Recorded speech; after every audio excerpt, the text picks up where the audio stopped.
Hello, good morning and welcome everyone. स्वागत है एक बार फिर आप सभी का। इनफैक्ट स्वागत है आप सभी का हमारी इंटरमीडिएट ऑडिटिंग एंड एथिक्स की इस क्लास में।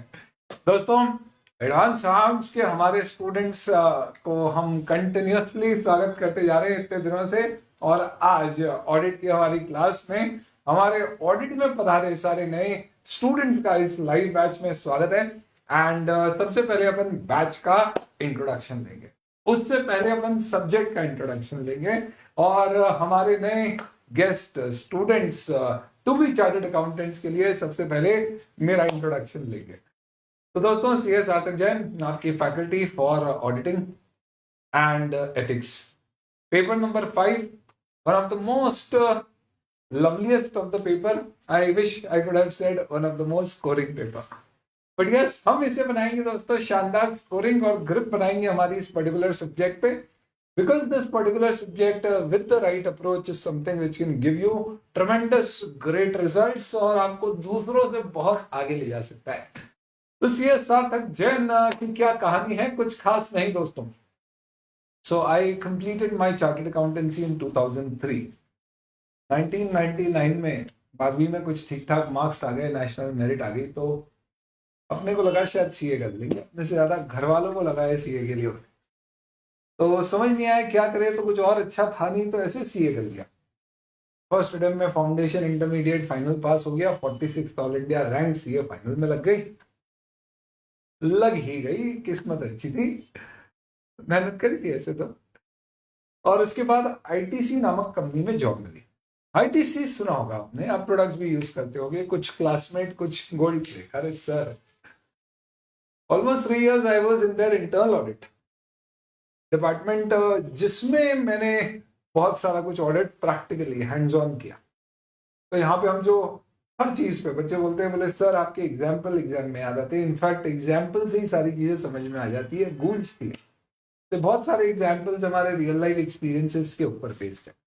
2006 I came back to my home town, क्योंकि वहां की पोहे जलेबी ऐसी है कि छूटती नहीं है लंबे समय तक। तो 3 साल जॉब एक्सपीरियंस लेने के बाद लगा लाइफ में कुछ चैरिटेबल करना चाहिए, तो इंस्टीट्यूट शुरू किया दोस्तों आपके लिए, fast first attempt success tutorial. हाँ जी, हेलो चलो हाय हेलो, आ जाए चैट पे, रुकना नहीं है। Welcome welcome welcome, Chirayu, Yashpal Singh ji, guest 1 guest 2 जो नाम नहीं आ रहे, कोठारी जी, जिया, वासु, आइए आइए आइए, चलिए एक बार आ जाए। Let me have your thumbs up please. Great. तो दोस्तों, first attempt success tutorial which is the full form of fast education हमने स्टार्ट किया, और हमारी उपलब्धियां आपकी उपलब्धियां हैं। Students are secured all India highest marks in audit, advance accounting. Advance accounts में तो एक स्टूडेंट ने 100 में से 100 स्कोर कर दिया, मितेश जैन, इंदौर की। तो अब तो वो रिकॉर्ड ही नहीं टूट सकता है। तो ये फाइनल के लेवल पे all India rank 1-2 in 6 times in the last 6 attempts। All in all दोस्तों, आप लोगों की उपलब्धियां हमारे मेडल्स बन जाती है, और मैं उम्मीद करता हूं कि इस बैच में भी ऐसी उपलब्धियां आप लोग लेकर आएंगे, और हमारी बैच एक शानदार एक्सपीरियंस, एक लर्निंग एक्सपीरियंस और एक स्कोरिंग एक्सपीरियंस रहेगा। तो मेरा इंट्रोडक्शन हो गया, तो आ जाइए दोस्तों अपन सब्जेक्ट का इंट्रोडक्शन और साथ ही साथ में बैच का इंट्रोडक्शन। सब्जेक्ट है हमारा पेपर नंबर 5, सेकंड ग्रुप का दूसरा। नाम है इसका ऑडिटिंग एंड एथिक्स। जो आपका न्यू कोर्स आया 2024 में, उससे पहले इसे ऑडिटिंग एंड एश्योरेंस कहा जाता था, फिर ये ऑडिटिंग एंड एथिक्स हो गया, क्योंकि इसमें एथिक्स के भी प्रिंसिपल्स इनकॉर्पोरेट किए, जिसके ऊपर एमसीक्यूज और डिस्क्रिप्टिव क्वेश्चन अच्छी मात्रा में आते। हालांकि कोर्स को ओवरऑल थोड़ा सा रिफॉर्म किया और क्लिप किया, और सिस्टमैटिकली कुछ चीजें फाइनल में ज्यादा इंपॉर्टेंट, कुछ चीजें इंटरमीडिएट में ज्यादा इंपॉर्टेंट, ऐसा एक क्लियर कट बाइफर्केशन किया। All in all 11 chapters, 100 marks का पूरा पेपर, जो आईसीआई के कुछ मॉड्यूल्स में कवर होता है, जिसको हम हमारी क्लास में कैसे कवर करने वाले हैं, उससे रिलेटेड कुछ इंफॉर्मेशन। तो first and foremost, this of our batch, which is a regular full course comprehensive batch, is going to be a batch in which we are going to cover the subject in around 80 to 85 hours. Sir लोग तो 125-150 घंटे लगा देते हैं, तो लगाने को क्या है, बट मुद्दे की बात यह है कि अब रिवाइज सिलेबस के अनुसार this is basically enough sufficient time for this particular subject. You कह लीजिए कि out of these 18 years of teaching experience, we've developed that kind of preciseness that we can take the most effective utilization of time. तो इसमें हम हमारा पूरा course cover कर लेंगे. हमारा कोर्स कैसे कवर होगा, हमारा क्या सिस्टम होगा कवर करने का, बैच के साथ समझ में आ जाएगा. तो डेली अपन चीज़ें क्या करने वाले हैं, हम पहले कॉन्सेप्ट्स कवर करेंगे, उसके बाद आईसीआई का पूरा स्टडी मटेरियल कवर होगा. किससे? तो उसके लिए you have a lovely book known as Brahmastra, जो पूरा आईसीआई के स्टडी मटेरियल से बनाएगी. और साथ ही साथ में we are going to cover all the question and answer. किसके? आईसीआई के स्टडी मटेरियल के, पास्ट एग्जाम के, आरटीपी के, एमटीपी के, जितने भी रेलेवेंट क्वेश्चन, तो mock test paper, revision test paper, past exam papers और स्टडी मटेरियल ऑब्वियसली. ये सब किस में कवर किया गया है? तो ये आपकी एक क्वेश्चन बैंक है जिसमें ये सारे टॉपिक्स कवर होंगे. इसके साथ साथ में एमसीक्यूज होंगे जिसकी प्रैक्टिस मुख्य तौर पे आपको करना होगी. हम सिलेक्टिवली बेसिस पे करेंगे, which is also something which is all from these sources and covered in your question. जैसे जैसे हम पढ़ते जाएंगे वैसे वैसे हमारे टॉपिक्स कवर होंगे, तो हमें टेस्ट देना होंगे. हम पूरे सिलेबस को 5 पार्ट टेस्ट और एक फुल टेस्ट में डिवाइड करें. फुल टेस्ट पूरा कोर्स होने के बाद होगा और पार्ट टेस्ट आपका ये समझ लीजिए हर 3-3 हफ्ते में होते जाएगा. तो one of our class would be 1 hour 30 minutes, usually 1 hour 30 minutes का एक सेशन, तो दो मिला के एक क्लास हो गई. और इस तरह से आप देख सकते हो कि पार्ट ए पार्ट बी करके अगर मैं देखूं तो 30 lectures of 3 hours each is going to be the maximum time which we are going to take. तो इनफैक्ट उससे कम ना हो जाएगा, 85 आवर्स मैक्स में हो जाना चाहिए. ये जो पार्ट टेस्ट होंगे और फुल टेस्ट होंगे, लाइव के स्टूडेंट्स को इवैल्यूएशन करके मिलेंगे. रिकॉर्डेड बैच के स्टूडेंट्स को सजेस्टेड आंसर दिया जाएगा. You will have to do a self evaluation. इसके बाद में रिवीजन के लिए ऑलरेडी आपके यूट्यूब पर चैप्टर वाइज रिवीजन डले हुए हैं. और जब भी मुझे लगेगा कि इसमें कोई अमेंडमेंट या अपडेट की जरूरत है, अभी तक तो सब लेटेस्ट है. और ये कैसे डले हुए? Chapter wise revision in the name of CA inter audit power batch. तो इसके आप ये समझ लीजिए कि 12 to 14 ऑड वीडियोस में सब कुछ कवर किया गया है. तो यहां से आप क्या कर सकते हैं, you can revise everything after the batch. Revision की जरूरत आपको लगेगी मल्टीपल टाइम, बिकॉज आपको एक बार आज सब्जेक्ट कर रहे हो सकता है 6 महीने बाद आपकी एग्जाम्स होंगी. तो एक बार रिवीजन के लिए यूट्यूब पर आपको देखना है, आप सारे सिलेक्टिव बेसिस पे. मैं आपको आखिरी दिन क्लास में बताऊंगा कि कैसे क्लास कंप्लीट होने के बाद आपको इसको रिवाइज करना है. तो सारे रिविजन ऑलरेडी यूट्यूब पे अवेलेबल है. समय जरूरत पड़ने के साथ साथ अपन उसको अपडेट करके आपके साथ शेयर करते जाएंगे. ये ऑडिट पावर बैच के नाम से कुछ नहीं है, ये रिविजन सीरीज है जो यूट्यूब पर हमने रन की थी, लाइव लेक्चर्स दिए थे, वो वहां पर है. बुक्स क्या मिलेंगी आपको? चलिए, तो मैं नहीं बताऊंगा. है बुक्स ही नहीं बताओगे सर? क्यों? क्योंकि मैं आपको बुक्स दिखाऊंगा. Why talk when I can display. तो दोस्तों ये देखिए, ये जो धीरे धीरे खुल रही है, ये है आपकी खूबसूरत ब्यूटी विद ब्रेन्स. सही सुना आपने, सीए इंटरमीडिएट ऑडिटिंग इन एथिक्स की कॉन्सेप्ट बुक जो आईसीआई के स्टडी मटेरियल से बनाई गई है, सौंदर्यीकरण करके, जिसका नाम है ब्रह्मास्त्र. ब्रह्मास्त्र नाम इसका बच्चों ने दिया है कि सर वाकई ये तो ब्रह्मास्त्र है हमारे सब्जेक्ट के लिए. ये नाम कमाया है इस किताब ने. इस किताब को नामांकित किया था, लेकिन it has earned it's name from the students. आपके सारे के सारे 11 के 11 चैप्टर्स इस पर्टिकुलर बुक में आपको अवेलेबल मिलेंगे, जो आईसीआई के स्टडी मटेरियल. सिस्टमैटिकली उनको कवर किया गया है. किस तरह से? तो this is the way they have been covered. तो ये एक हैंड रिटन स्टाइल नोटबुक है आपकी, सिस्टमैटिकली सारे टॉपिक्स को, थ्योरीज को, ये सबको कवर कर।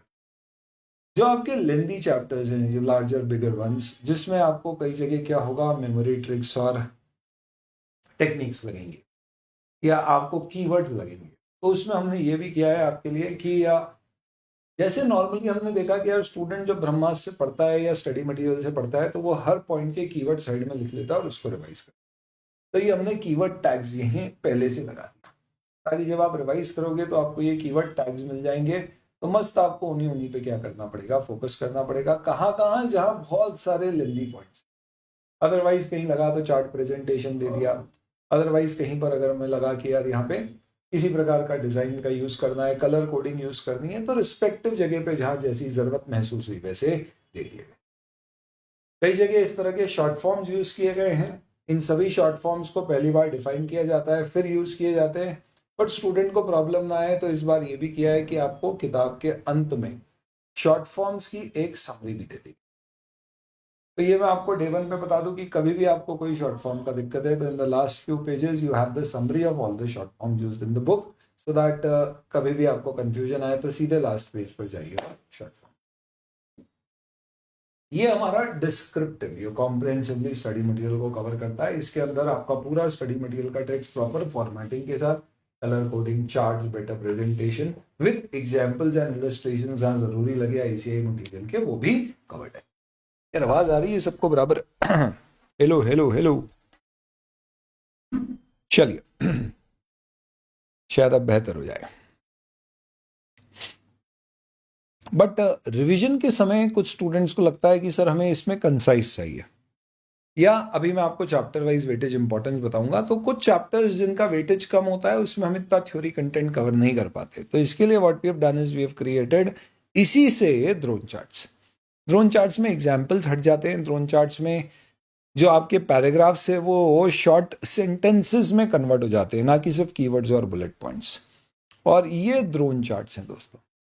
इसमें आपको कोई ऐसा मत सोचना कि ये सिर्फ चार्ट है, डिस्क्रिप्टिव है। आप देखो पूरा प्रॉपर जितनी काम की चीजें सब लिखी हुई है, बट इसको इस तरह से प्रेजेंट किया जाता है कि आपको एक पेज में सारी कनेक्टिंग इंफॉर्मेशन एक साथ दिख जाए। And this really creates a beautiful visualisation, memorisation technique. इसको याद रखना बड़ा आसान होता है। तो हम जो रिविजन्स लेते हैं ना वो सारे ड्रोन चार्ट से लेते हैं। तो सर हमें ब्रह्मास्त्र से पढ़ना है या ड्रोन चार्ट से? आप दोनों में से कहीं से भी पढ़ो, कोई दिक्कत नहीं है। फर्क इतना है, इनफैक्ट आपको हेडिंग्स भी सेम मिलेगी। तो आप यही वाला टॉपिक रिवीजन में यहाँ से देखो या आप अपनी ब्रह्मास्त्र से देखो, सिमिलर मिलेगा, बस यहाँ पे उसका थोड़ा सा शॉर्ट और क्रिस्प कंटेंट है। तो these are drawn charts. This is second book which will get with the batch, और थर्ड बुक जो आपको मिलेगी वो होगी आपकी ऑडिट की QB, the question bank of auditing and ethics, which is a question bank with MCQs. इसमें आपके आईसीआई के सारे स्टडी मटेरियल के questions as per the latest study material, latest RTPs, MTPs और एग्जाम के सारे क्वेश्चंस अपडेटेड हैं। इसके अलावा usually what we do is कि इसके बाद में कोई भी नए क्वेश्चंस अगर आते हैं, ऐड ऑन होते हैं, क्योंकि अब एग्जाम साल में 3 बार हो रही है तो हो सकता है बहुत सारे ऐड हो।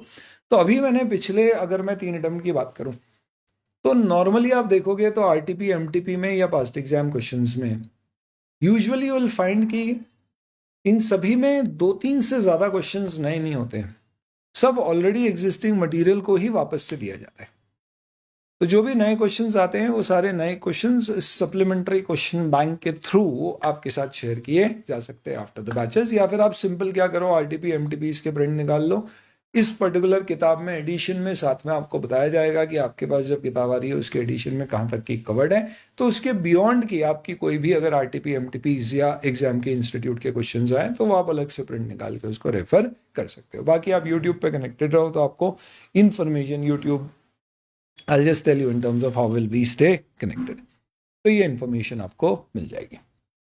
तो ऑल इन ऑल बुक्स कितनी हो गई सर हमारे पास? आपको मिलेगी एक ब्रह्मास्त्र, एक ड्रोन चार्ट और एक question bank which will also have the MCQs for all the chapters. Simple है। पढ़ेंगे हम क्लास में ब्रह्मास्त्र से, रिवाइज करते हैं हम, ऑलरेडी यूट्यूब पे रिवीजन है, आगे भी होंगे तो ड्रोन चार्ट से, और क्वेश्चन बैंक ऑब्वियसली बात है हमें क्लास में करनी है, आपको रिवीजन में भी यूज करनी है। क्लास में हम ड्रोन चार्ट्स का रेफरेंस एज सच नहीं के बराबर लेंगे। तो पूरा हम ब्रह्मास्त्र ही कवर करेंगे। We will have single book to cover everything. ठीक है, इसके बाद में how do we get amendments. तो यूजुअली अभी तक अगर आप देखोगे तो कोई अमेंडमेंट एज सच ऑडिट में तो है नहीं, लेकिन आएंगे तो आपको यूट्यूब पे कवर करना है। youtube.com/CASJ यानी फास्ट एजुकेशन के चैनल का एड्रेस है। आप यहाँ पर जाके इसे कवर कर सकते हो। तो we will share updates as and when they come up. तो वहाँ पे आप कनेक्टेड रहिए। मुझसे डायरेक्टली कनेक्ट करना है 9200079000 मेरा व्हाट्सएप नंबर है, मैसेज करिए। आपको कोई भी क्वेश्चन पूछना है मुझसे एकेडमिक, तो आप letfastsolve@gmail.com पर ईमेल करके वो क्वेश्चन पूछ सकते हैं। इस ईमेल के क्वेश्चन सारे मैं खुद सॉल्व करता हूँ। अपार्ट फ्रॉम दैट, अगर आपको कभी ऑफिस रिलेटेड यानी टेक्निकल कोई इशू है, सॉफ्टवेयर इशू है, किताब के डिस्पैच से रिलेटेड कोई सवाल पूछना है, तो उस केस में सबसे अच्छा तरीका है कि आप कॉल कर लीजिए या आप ईमेल कर लीजिए। ईमेल का जवाब कब आएगा? Email is absolutely prompt. तो आप कॉल कर ले, कभी बिजी आ रहा है तो उस केस में आप ईमेल कर दीजिए। नंबर थोड़ा सा बिजी रहता है, ये ईमेल कर दो, आपको प्रॉम्प्टली रिस्पॉन्स मिलेगा। कोशिश करते हैं कि सेम वर्किंग डे में मैटर क्लोज हो जाए। आई थिंक ये बेसिक मुद्दे हैं जो मुझे आपके साथ डिस्कस करने वाले थे। लाइव वाले क्योंकि कनेक्टेड रहते हैं तो उनके लिए बहुत ज़्यादा बड़ा कंसर्न नहीं है। रिकॉर्डेड स्टूडेंट्स जो रिकॉर्डेड लेक्चर्स देख रहे हैं उनके लिए ज़्यादा कंसर्न रहेगा। They will have to understand this better. ये बैच रिलेटेड सब कुछ हमारा डिस्कस हो जाता है, कवर हो जाता है। और इसके बाद में अब आपके कोई डाउट्स हैं तो एक बार फटाफट पूछ लीजिए, अदरवाइज अपन शुरू करते हैं। अब किससे रिलेटेड डिस्कशन? हमारे सब्जेक्ट से रिलेटेड। चलिए, तो सब्जेक्ट में आपको मैं सबसे पहले क्या बताना चाहूंगा, तो आपका टोटल ये जो सिलेबस है दोस्तों 11 चैप्टर्स में डिवाइडेड है। आप पेज नंबर्स दिए हुए हैं, सब में तो देख सकते हो कि कौन से चैप्टर लेंदी होंगे, कम लेंदी होंगे। बट अभी आपको बहुत ज़्यादा, क्योंकि आप पहली बार ऑडिट पढ़ रहे हो, आपने ऑडिट किया नहीं है, तो मैं चैप्टर्स के इंट्रोडक्शन दूंगा तो कोई फ़ायदा नहीं है। You will not really be able to appreciate it too much. तो अपन पढ़ना शुरू करेंगे सीधे।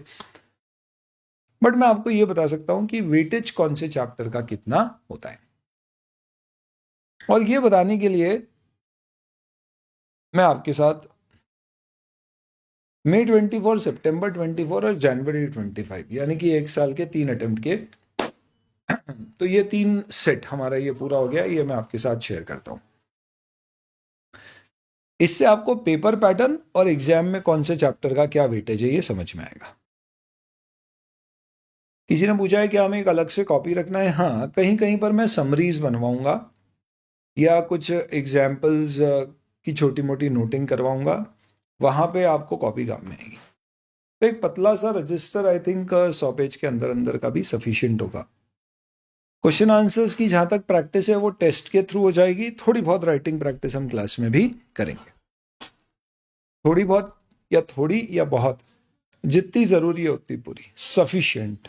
ऑडिट में हमें सारा काम सफिशिएंट और अप्रोप्रिएट टर्मिनोलॉजी में करना है, तो we will do sufficient and appropriate writing practice. ये क्या है सर? देखेंगे अभी। सफिशिएंट, अप्रोप्रिएट, ये बड़ा इंपॉर्टेंट फ्रेज है ऑडिट का। तो दोस्तों, मैं ऐसे आपके आगे के भी आपके अटेम्प्ट्स हो सकते हैं, बट अभी मैं आपके साथ 3 अटेम्प्ट का सिनारियो शेयर कर रहा हूं। मई 24 में जो सिलेबस अभी लागू है, वो नया सिलेबस आया, तब से लेके मैंने 3 अटेम्प्ट लिए ताकि एक साल का पूरा साइकिल में कवर कर पाऊं। अगर आप देखेंगे तो यू विल क्लियरली फाइंड कि कौन से चैप्टर का कितना वेटेज है, और इससे आप इजीली कंक्लूड कर पाओगे कि भैया क्या चीजें ज्यादा आती है, कम आती है, पैटर्न में आती है, नहीं आती है।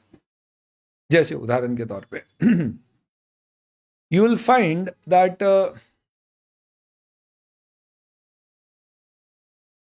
your chapters of chapter number 3 and 4 have usually been 3, 4, 5 have usually been important। इस पे यूजुअली आपको एक से ज्यादा क्वेश्चंस देखने को मिलते हैं। अगर आप देखेंगे यहाँ पे आपको मार्क्स दिए हुए हैं, सबसे पहले कितने नंबर ऑफ क्वेश्चंस उस पे आए हैं, just to get an idea. और ये किसकी बात हो रही है? डिस्क्रिप्टिव की। एमसीक्यूज अब इंस्टीट्यूट शेयर करता है, तो 30 मार्क्स के एमसीक्यूज जो आपके आते हो, यूजुअली 15 क्वेश्चन आते हैं 2-2 मार्क के, तो वो सेपरेट है। ये 70 मार्क का जो डिस्क्रिप्टिव का पेपर आता है वो सर, ये टोटल तो कुछ ज़्यादा आ रहा है, 88 आ रहा है, मैं समझाऊंगा अभी आपको। अब आप इसमें देखोगे तो इंस्टीट्यूट ने अब पेपर पैटर्न में थोड़ा सा बदलाव किया है। पहले इंस्टीट्यूट बहुत ज़्यादा क्वेश्चंस पूछ रहा था, इनफैक्ट 4-4, 3-3 मार्क के क्वेश्चंस आते थे। अब इंस्टीट्यूट ने क्वेश्चंस 5 और 4 मार्क के कर दिए, तो नंबर ऑफ क्वेश्चंस थोड़े से कम हो गए। ये अब सीए फाइनल जैसा हो गया। फाइनल में आपको कैसे पता सर? अरे तुम्हें नहीं पता, फाइनल में भी फाइनेंशियल रिपोर्टिंग और ऑडिट अपने को साथ में पढ़ना है, ऑप्शनल क्वेश्चंस होंगे, करेक्ट। तो ये आपको एक फेयर आइडिया दे देगा क्या पैटर्न है, पर आप देखोगे तो आप बहुत स्ट्रेट फॉरवर्ड बेसिस पे प्रिडिक्ट नहीं कर पाओगे बेटा। जैसे बैंक्स के ऊपर आपके पास जनवरी में यहाँ पे कोई क्वेश्चन नहीं आया, यहाँ पे 2 आ गए, यहाँ 1 हो गए, तो क्यों नहीं आया? तो क्या होता है फिर उस केस में वहाँ पे हो सकता है उसके ऊपर एमसीक्यू आ जाए, तो एमसीक्यू में उसका वेटेज बढ़ जाएगा। बट मोरल लेस अगर आप रीसेंट पैटर्न देखोगे तो यू विल फाइंड कि इंस्टीट्यूट मोरल लेस क्या कोशिश करता है कि टोटल अब आपसे वो 19 क्वेश्चन पूछेगा, आप मान के चलना आगे भी। ये 19 क्वेश्चन है और आपके पास 11 चैप्टर है, तो वो कोशिश करेगा कि हर चैप्टर में से कम एक, और जो इंपॉर्टेंट चैप्टर्स हैं which would be definitely your chapter number 2 is also important, 3, 4, 5 these are important from intermediate view point. 2, 3, 4, 5 इनसे आप यूजुअली एक्सपेक्ट करोगे कि 2 या उससे ज़्यादा क्वेश्चन आएंगे। ऑडिट रिपोर्ट के चैप्टर में कंपनी ऑडिट से रिलेटेड, कंपनीज एक्ट से रिलेटेड कुछ प्रोविजंस आते हैं, तो एक ये अगर आप देखोगे तो पहले भले ही इसका वेटेज कम था, पर अभी ऑफ लेट अगर आप एवरेज देखोगे तो बढ़ जाएगा। तो हम जब भी क्लास में कोई भी चीज़ की इंपॉर्टेंस डिस्कस करेंगे तो उसको स्टार रेटिंग के थ्रू डिस्कस करेंगे। और अभी मैं आपको ये जितनी चीज़ें मैं यहाँ बता रहा हूँ ये सब मैं आपके साथ शेयर कर दूंगा, कैसे वो मैं आपको सब बताता हूँ। तो nature, scope and objective is 1 out of 3 star, audit strategy 2,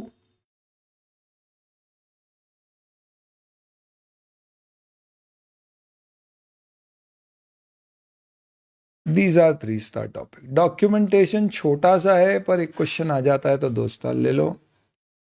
completion review, report कोई भरोसा नहीं है, पहले कम आता था अब आ रहा है तो 3 लीजिए।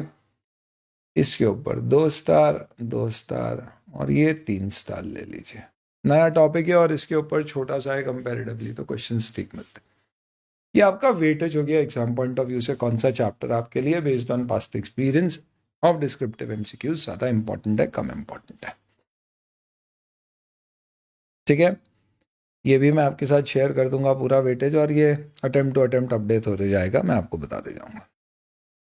अब इसमें अपन एक काम करते हैं, लेट अस सी कि इंस्टीट्यूट का पैटर्न क्या कहता है। तो अगर अपन इंस्टीट्यूट के let's say for example ICI के पेजेस देखते हैं जो आपका आईसीआई का मटेरियल है, तो ठीक है चलो उस पर अभी अपन आते हैं। उससे पहले मैं एक बार आपको पेपर दिखाता हूँ।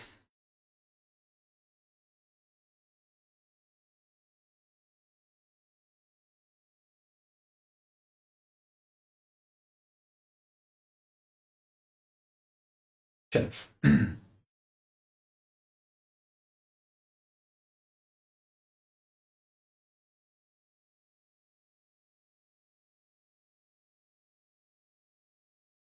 सॉरी, ये डिस्क्रिप्टिव वाला है। लेट्स से मेरे पास अभी जनवरी का हैंडी है पेपर। क्वेश्चंस कैसे आते हैं डिस्क्रिप्टिव में, तो हर क्वेश्चन में इंस्टीट्यूट ने अब 3 पार्ट कर दिए। तो पहले बड़े वेरिड होते थे, एक समय आता था जब 2-2 मार्क के भी क्वेश्चन आते थे, करेक्ट एंड करेक्ट के, वो सब हटा दिए। अब सारे क्वेश्चंस कर दिए 5 और 4 मार्क के। 5 मार्क के क्वेश्चन में हो सकता है कि उस क्वेश्चन में 2 पार्ट हो जाए और वो डिफाइन कर दे कि एक 3 मार्क का, एक 2 मार्क का है, पर ये मानना यही कि ये 5 मार्क का एक क्वेश्चन। तो अब इन्होंने पेपर पैटर्न ये इस तरह का आपका पेपर दिखता है, ABC, सारे क्वेश्चन में ABC। तो अब आपको मैं पेपर पैटर्न समझा रहा हूं। बड़ा ही सिंपल है हमारा सब्जेक्ट का पेपर पैटर्न।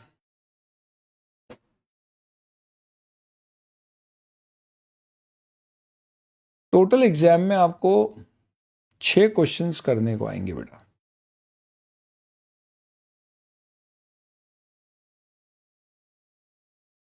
इन 6 क्वेश्चंस में से एक क्वेश्चन आपका कंपलसरी होगा,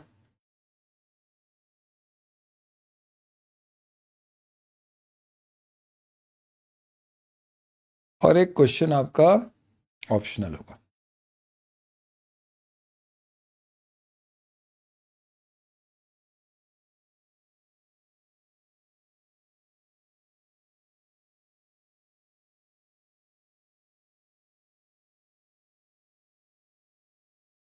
लेट्स से ये कंपलसरी क्वेश्चन है, तो हमें क्या करना है, इन सारे क्वेश्चंस में से question 1 plus any other 4 questions. तो ये आपका पैटर्न हो गया। 5 करने, 1 छोड़ सकते हो। सभी क्वेश्चन में आपके पास अब 5 5 4 मार्क के क्वेश्चन आते हैं।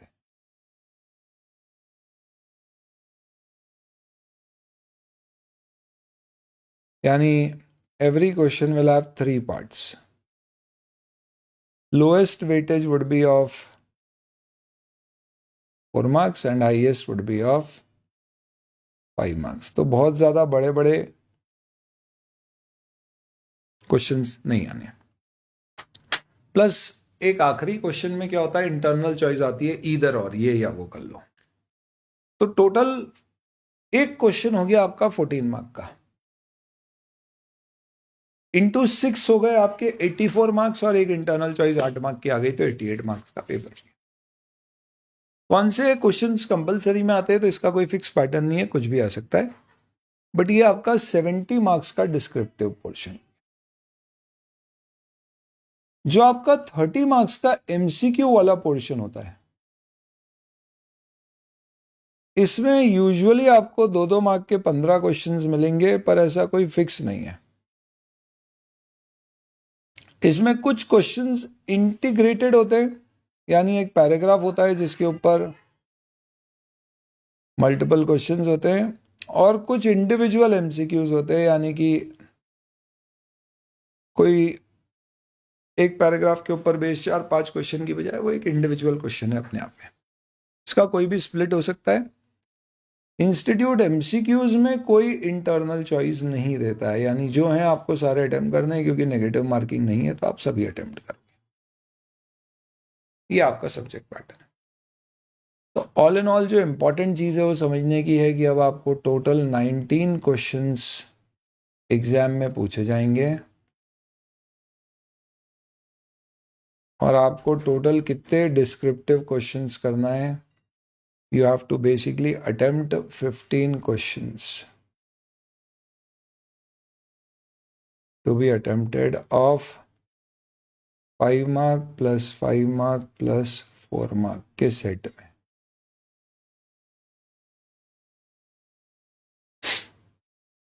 तो ये आपको एक डे 1 पे क्लियर होता है, तो जब पढ़ते हैं ना तो अपन अपने दिमाग में एक क्लैरिटी रहती है कि अच्छा चलो ठीक है 5 मार्क तक के क्वेश्चन आते हैं, तो ऐसा नहीं कि पूरा का पूरा ही चैप्टर ही पूछ डाला, निबंध वाले ऐसे वाले क्वेश्चन ये सब नहीं आएंगे।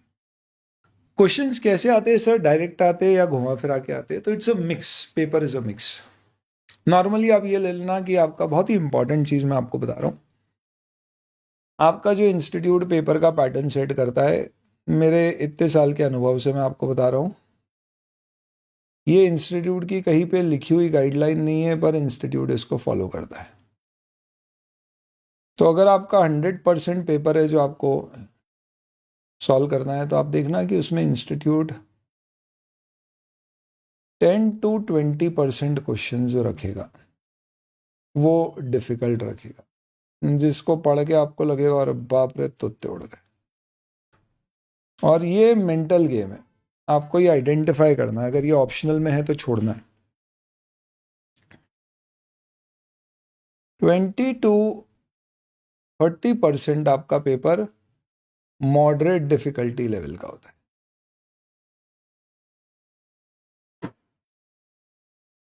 और आप ये ले लीजिए 50-70% आपका जो पेपर होता है वो बड़ा इजी डू होता है। अब पेपर पैटर्न में क्या होता है, कभी इंस्टीट्यूट को ज़्यादा आसान पेपर बनाना है तो वो क्या करेगा, 80% ईजी और 20% मॉडरेट डाल देगा। डिफिकल्ट करना है तो वो 20% डिफिकल्ट, 20% मॉडरेट और 60% ईजी रख देगा। इतने में तो बहुत डिफिकल्ट हो गया पेपर। अगर 20% डिफिकल्ट क्वेश्चन आ गए तो आपकी बैंड बच जाएगी, मतलब आपको बहुत हालत खराब हो जाएगी, ऐसा फील आएगा। हमें हर सिचुएशन के लिए तैयार रहना है। तो हम तैयारी कैसी करेंगे? हम वैसी तैयारी करेंगे कि अगर इस पूरे पेपर पैटर्न में वो डिफिकल्ट वाला पेपर पैटर्न आ रहा है कि 20% डिफिकल्ट क्वेश्चन, 20% मॉडरेट लेवल के क्वेश्चन, यानी 40% हमारा पेपर थोड़ा हालत खराब करने वाला आ रहा है। खराब हालत मतलब डिफिकल्ट, एकदम देखे हुए नहीं, एकदम पढ़ते से ही क्वेश्चन एकदम से आ गया, वैसा नहीं। उसके लिए भी हमें तैयार। स्कोर क्या होता है? तो फाइनल लेवल पे बच्चे 85 प्लस स्कोर करते हैं, तो इंटर लेवल पे डेफिनेटली 90 प्लस भी स्कोर स्टूडेंट्स लेकर आते हैं। ऑडिट में हाँ हाँ थ्योरी है सर, ये तो हाँ तो लेके आ सकते हैं। तो अगर आप वैसे मंसूबे रखेंगे तो बिल्कुल पॉसिबल है, बट थ्योरी है तो थोड़ा सा आपको फोकस देना पड़ेगा। क्या ये कंसेप्चुअल है ये पूरा सिलेबस चैप्टर या थ्योरेटिकल है? कुछ नहीं है, मजेदार है, लोड मतलब सब आराम से हो जाएगा, टेंशन मत पालो। ठीक है, तो ये आपका सब्जेक्ट का बेसिक नो हाउ मैंने आपको दे दिया, total divided into 11 chapters. Standard based है क्या है, वो सब आप जैसे जैसे पढ़ते जाएंगे वैसे वैसे समझेंगे। किसी के कोई डाउट है रिलेटिंग टू द सब्जेक्ट और द बैच और the faculty, you can ask, otherwise अपन शुरुआत करेंगे किससे? सबसे पहले चैप्टर से, और क्या है? पहला चैप्टर तो इम्पोर्टेंट ही नहीं है तो पढ़ के क्या मतलब है, छोड़ना, हमें आता नहीं, फिर वो पढ़ाई ही क्यों ना हो। तो हम इसलिए पढ़ रहे हैं सबसे पहला चैप्टर क्योंकि ये आपकी बेस बिल्डिंग करेगा। इसमें बहुत सारी ऐसी टर्म्स हैं जिसको आपको आगे दूसरे चैप्टर्स में यूज किया जाएगा और ये आपको मदद करेगा समझने में। प्लस एग्जाम में आप इससे एक क्वेश्चन तो एक्सपेक्ट करोगे, तो हमको एक क्वेश्चन तो करना है, डिस्क्रिप्टिव में, और एमसीक्यूज अलग है। चलिए दोस्तों, तो बताइए क्या आप में से कोई सवाल रह गए हैं तो पूछ लीजिए, अदरवाइज इस पे आ जाइए। अब टेक्नोलॉजिकली क्या क्या सुविधाएं आपको मिलेंगी? तो ये जितनी किताबें आप देख रहे हो ये नॉन डाउनलोडेबल फॉर्मेट में फास्ट की ऐप पे डिजिटल फॉर्मेट में अवेलेबल है कि आप ऑन द गो कभी भी एक्सेस करना है तो कर सकते हैं, नंबर 1। नंबर 2, जो जो चीजें मैं हाथ से ऐसे लिख रहा हूं इसे बोर्ड नोट्स कहते हैं। ये गूगल ड्राइव का लिंक आपको मिलेगा जब आप बैच परचेज करते हैं, नहीं तो आप ऑफिस में एक बार कम्युनिकेट करके पूछ लें, एक मेल आता है आपके पास, उस पर्टिकुलर ईमेल आईडी से एक लिंक दिया जाएगा, जाओगे तो उसमें डेली बेसिस पे मैं लेक्चर के जो बोर्ड नोट्स ऐसे हैंड रिटन नोट्स बनाता हूँ वो वहां पे अपलोड कर देता हूँ डाउनलोडेबल फॉर्मेट। शुरू के चैप्टर्स की क्वेश्चन बैंक और ब्रह्मास्त्र की ओपन पीडीएफ चैप्टर 1 और 11 हम सबसे पहले पढ़ेंगे। ये उस गूगल ड्राइव के लिंक में मिल जाएगी, तो अगर आपके पास अभी तक किताब नहीं आई है तो वहां से प्रिंट निकाल के आप देख लीजिए। किताब जब तक आपके पास आएगी तब तक इतने से ज़्यादा आपको ज़रूरत नहीं पड़ेगी, और फिर हो सकता है कि आपको एक एक्स्ट्रा मेहनत करना पड़े कि यहाँ जो नोटिंग करोगे वो दोबारा करना पड़ेगी। It's a blessing in disguise, उसके बहाने तुम्हारा एक रिवीजन भी हो जाएगा। अपार्ट फ्रॉम दैट 9200079000 मेरा नंबर सेव कर लीजिएगा। इसे मैं आपके जितने भी नंबर्स है जिससे आपने रजिस्टर किया है बैच लेते समय, मैं आपको रजिस्टर करके एक ब्रॉडकास्ट लिस्ट बनाता हूँ व्हाट्सएप पे to communicate and share any updates with the batch and after the batch. बाकी हम कनेक्टेड रहेंगे, कुछ भी सवाल है तो आप पूछ सकते हो, ये हमारा सारा डिस्कशन है। चलिए, any questions? Nothing much. Strategy क्या हमें मेमोराइज करना है, पढ़ना है, वो सब तुम्हारा लोड नहीं है, मेरा है। आज बैच शुरू हो रही है, जिस दिन खत्म होगी तुमको उस दिन बोलना है हाँ सर हमें कॉन्फिडेंस आ गया है, पूरे सब्जेक्ट पे समझ में आ गया है, टेस्ट हमने दिए हैं, हमारी ग्रिप भी आ गई है, मार्क्स भी स्कोर कर लेंगे। ऑब्वियस सी बात है सेल्फ स्टडी बाद में करना होगी, 3 महीने बाद बैच के डेफिनेटली चीज़ें भूल जाएंगे, याद करना पड़ेगी। पावर बैच रिवीजन सीरीज जो यूट्यूब पर है काम आएगी, चीज़ें मैनेज हो। तो सबसे पहले अपन शुरुआत कर रहे हैं chapter number 1, nature, objective and scope of audit. इसमें क्या बात की गई है? तो यहां पे ऑडिट का मीनिंग समझाया गया, meaning and nature of auditing. अब ये सब साइड में रखो यार, तुम तो पहले मुझे बताओ, क्या तुमने कभी लाइफ में कभी ऑडिट किया है? हाँ किया है।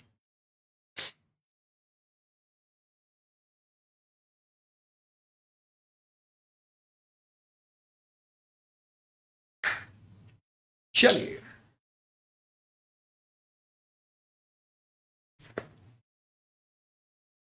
क्या तुमने कभी किसी से ऑडिट किया है? सॉरी, किसी का ऑडिट किया है? हाँ किया है। क्या तुमने कभी किसी को ऑडिट करते हुए देखा है? तुम मेरी उम्र के नहीं, मुझसे छोटे नौजवान, ध्यान से सुनना ऑडिट दीवान।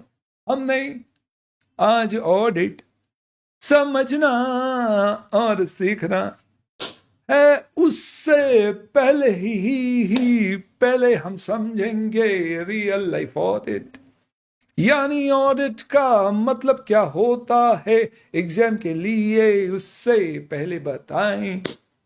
तो रुक जाओ थम जाओ, बहुत ही खराब था, सॉरी। चलिए उठक बैठक लगाओ से। अबे बोलो, मैं तो चैट में रुका हुआ था तुम्हारे जवाब के लिए, तब तक मैंने बोला कि चलो थोड़ा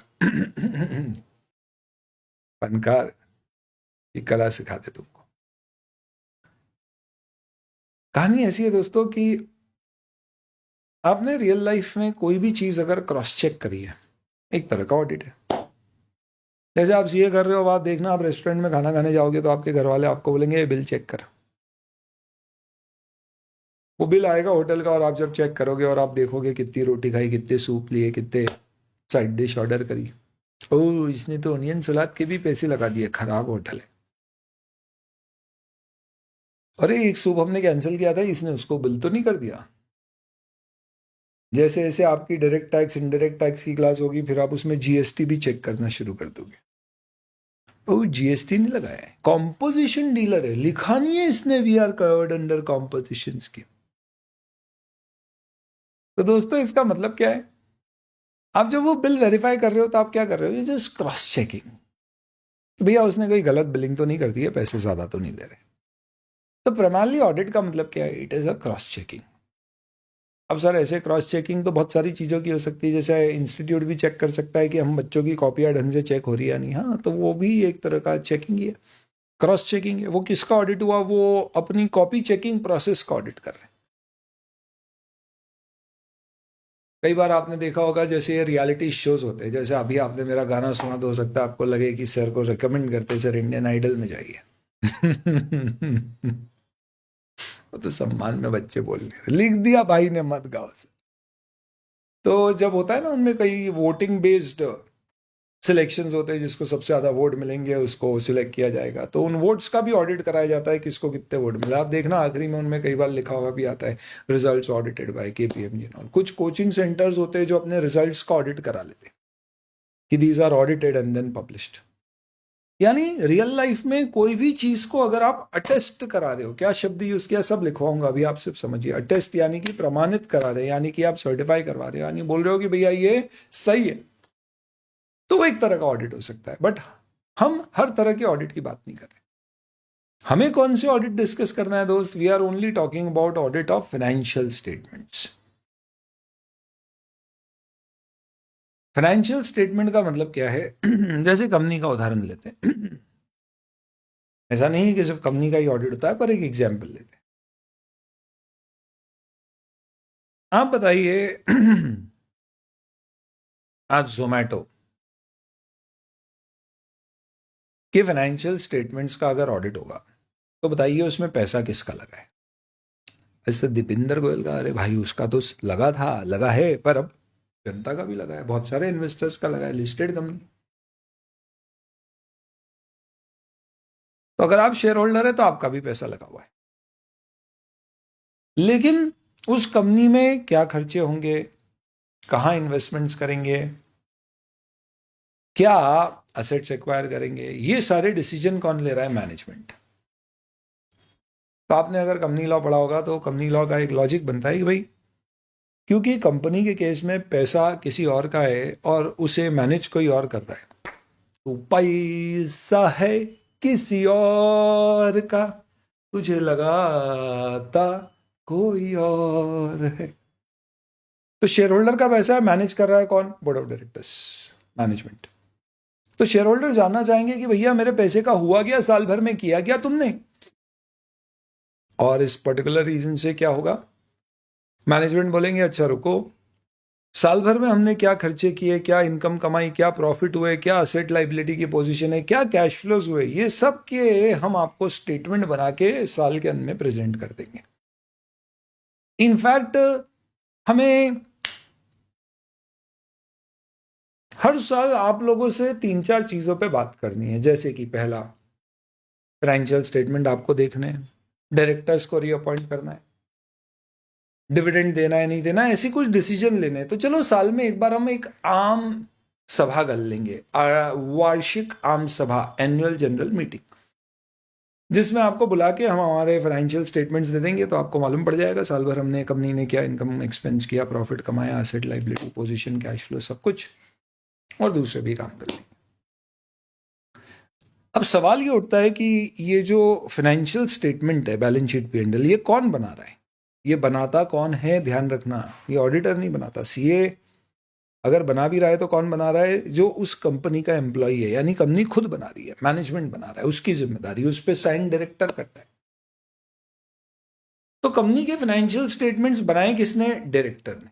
अरे ऐसे नहीं, ऐसे करो, सॉरी। कंपनी के फाइनेंशियल स्टेटमेंट बना कौन रहा है? डायरेक्टर। इनफैक्ट कंपनी के सारे फंड्स भी कौन मैनेज कर रहा है? एक तरह से देखा जाए तो टॉप में डायरेक्टर। तो ऑब्वियस सी बात है, यहां पे तो there is a big possibility कि अगर डायरेक्टर ने कोई ऐसा खर्चा किया है जो वो नहीं दिखाना चाह रहा है या छुपाना चाह रहा है, तो वो छुपा लेगा। भाई ये तो वही वाली बात हो गई कि टेस्ट भी आप ही दे रहे हो और कॉपी भी अपनी खुद ही आप चेक कर रहे हो, तो आप तो टॉप करोगे ही करोगे।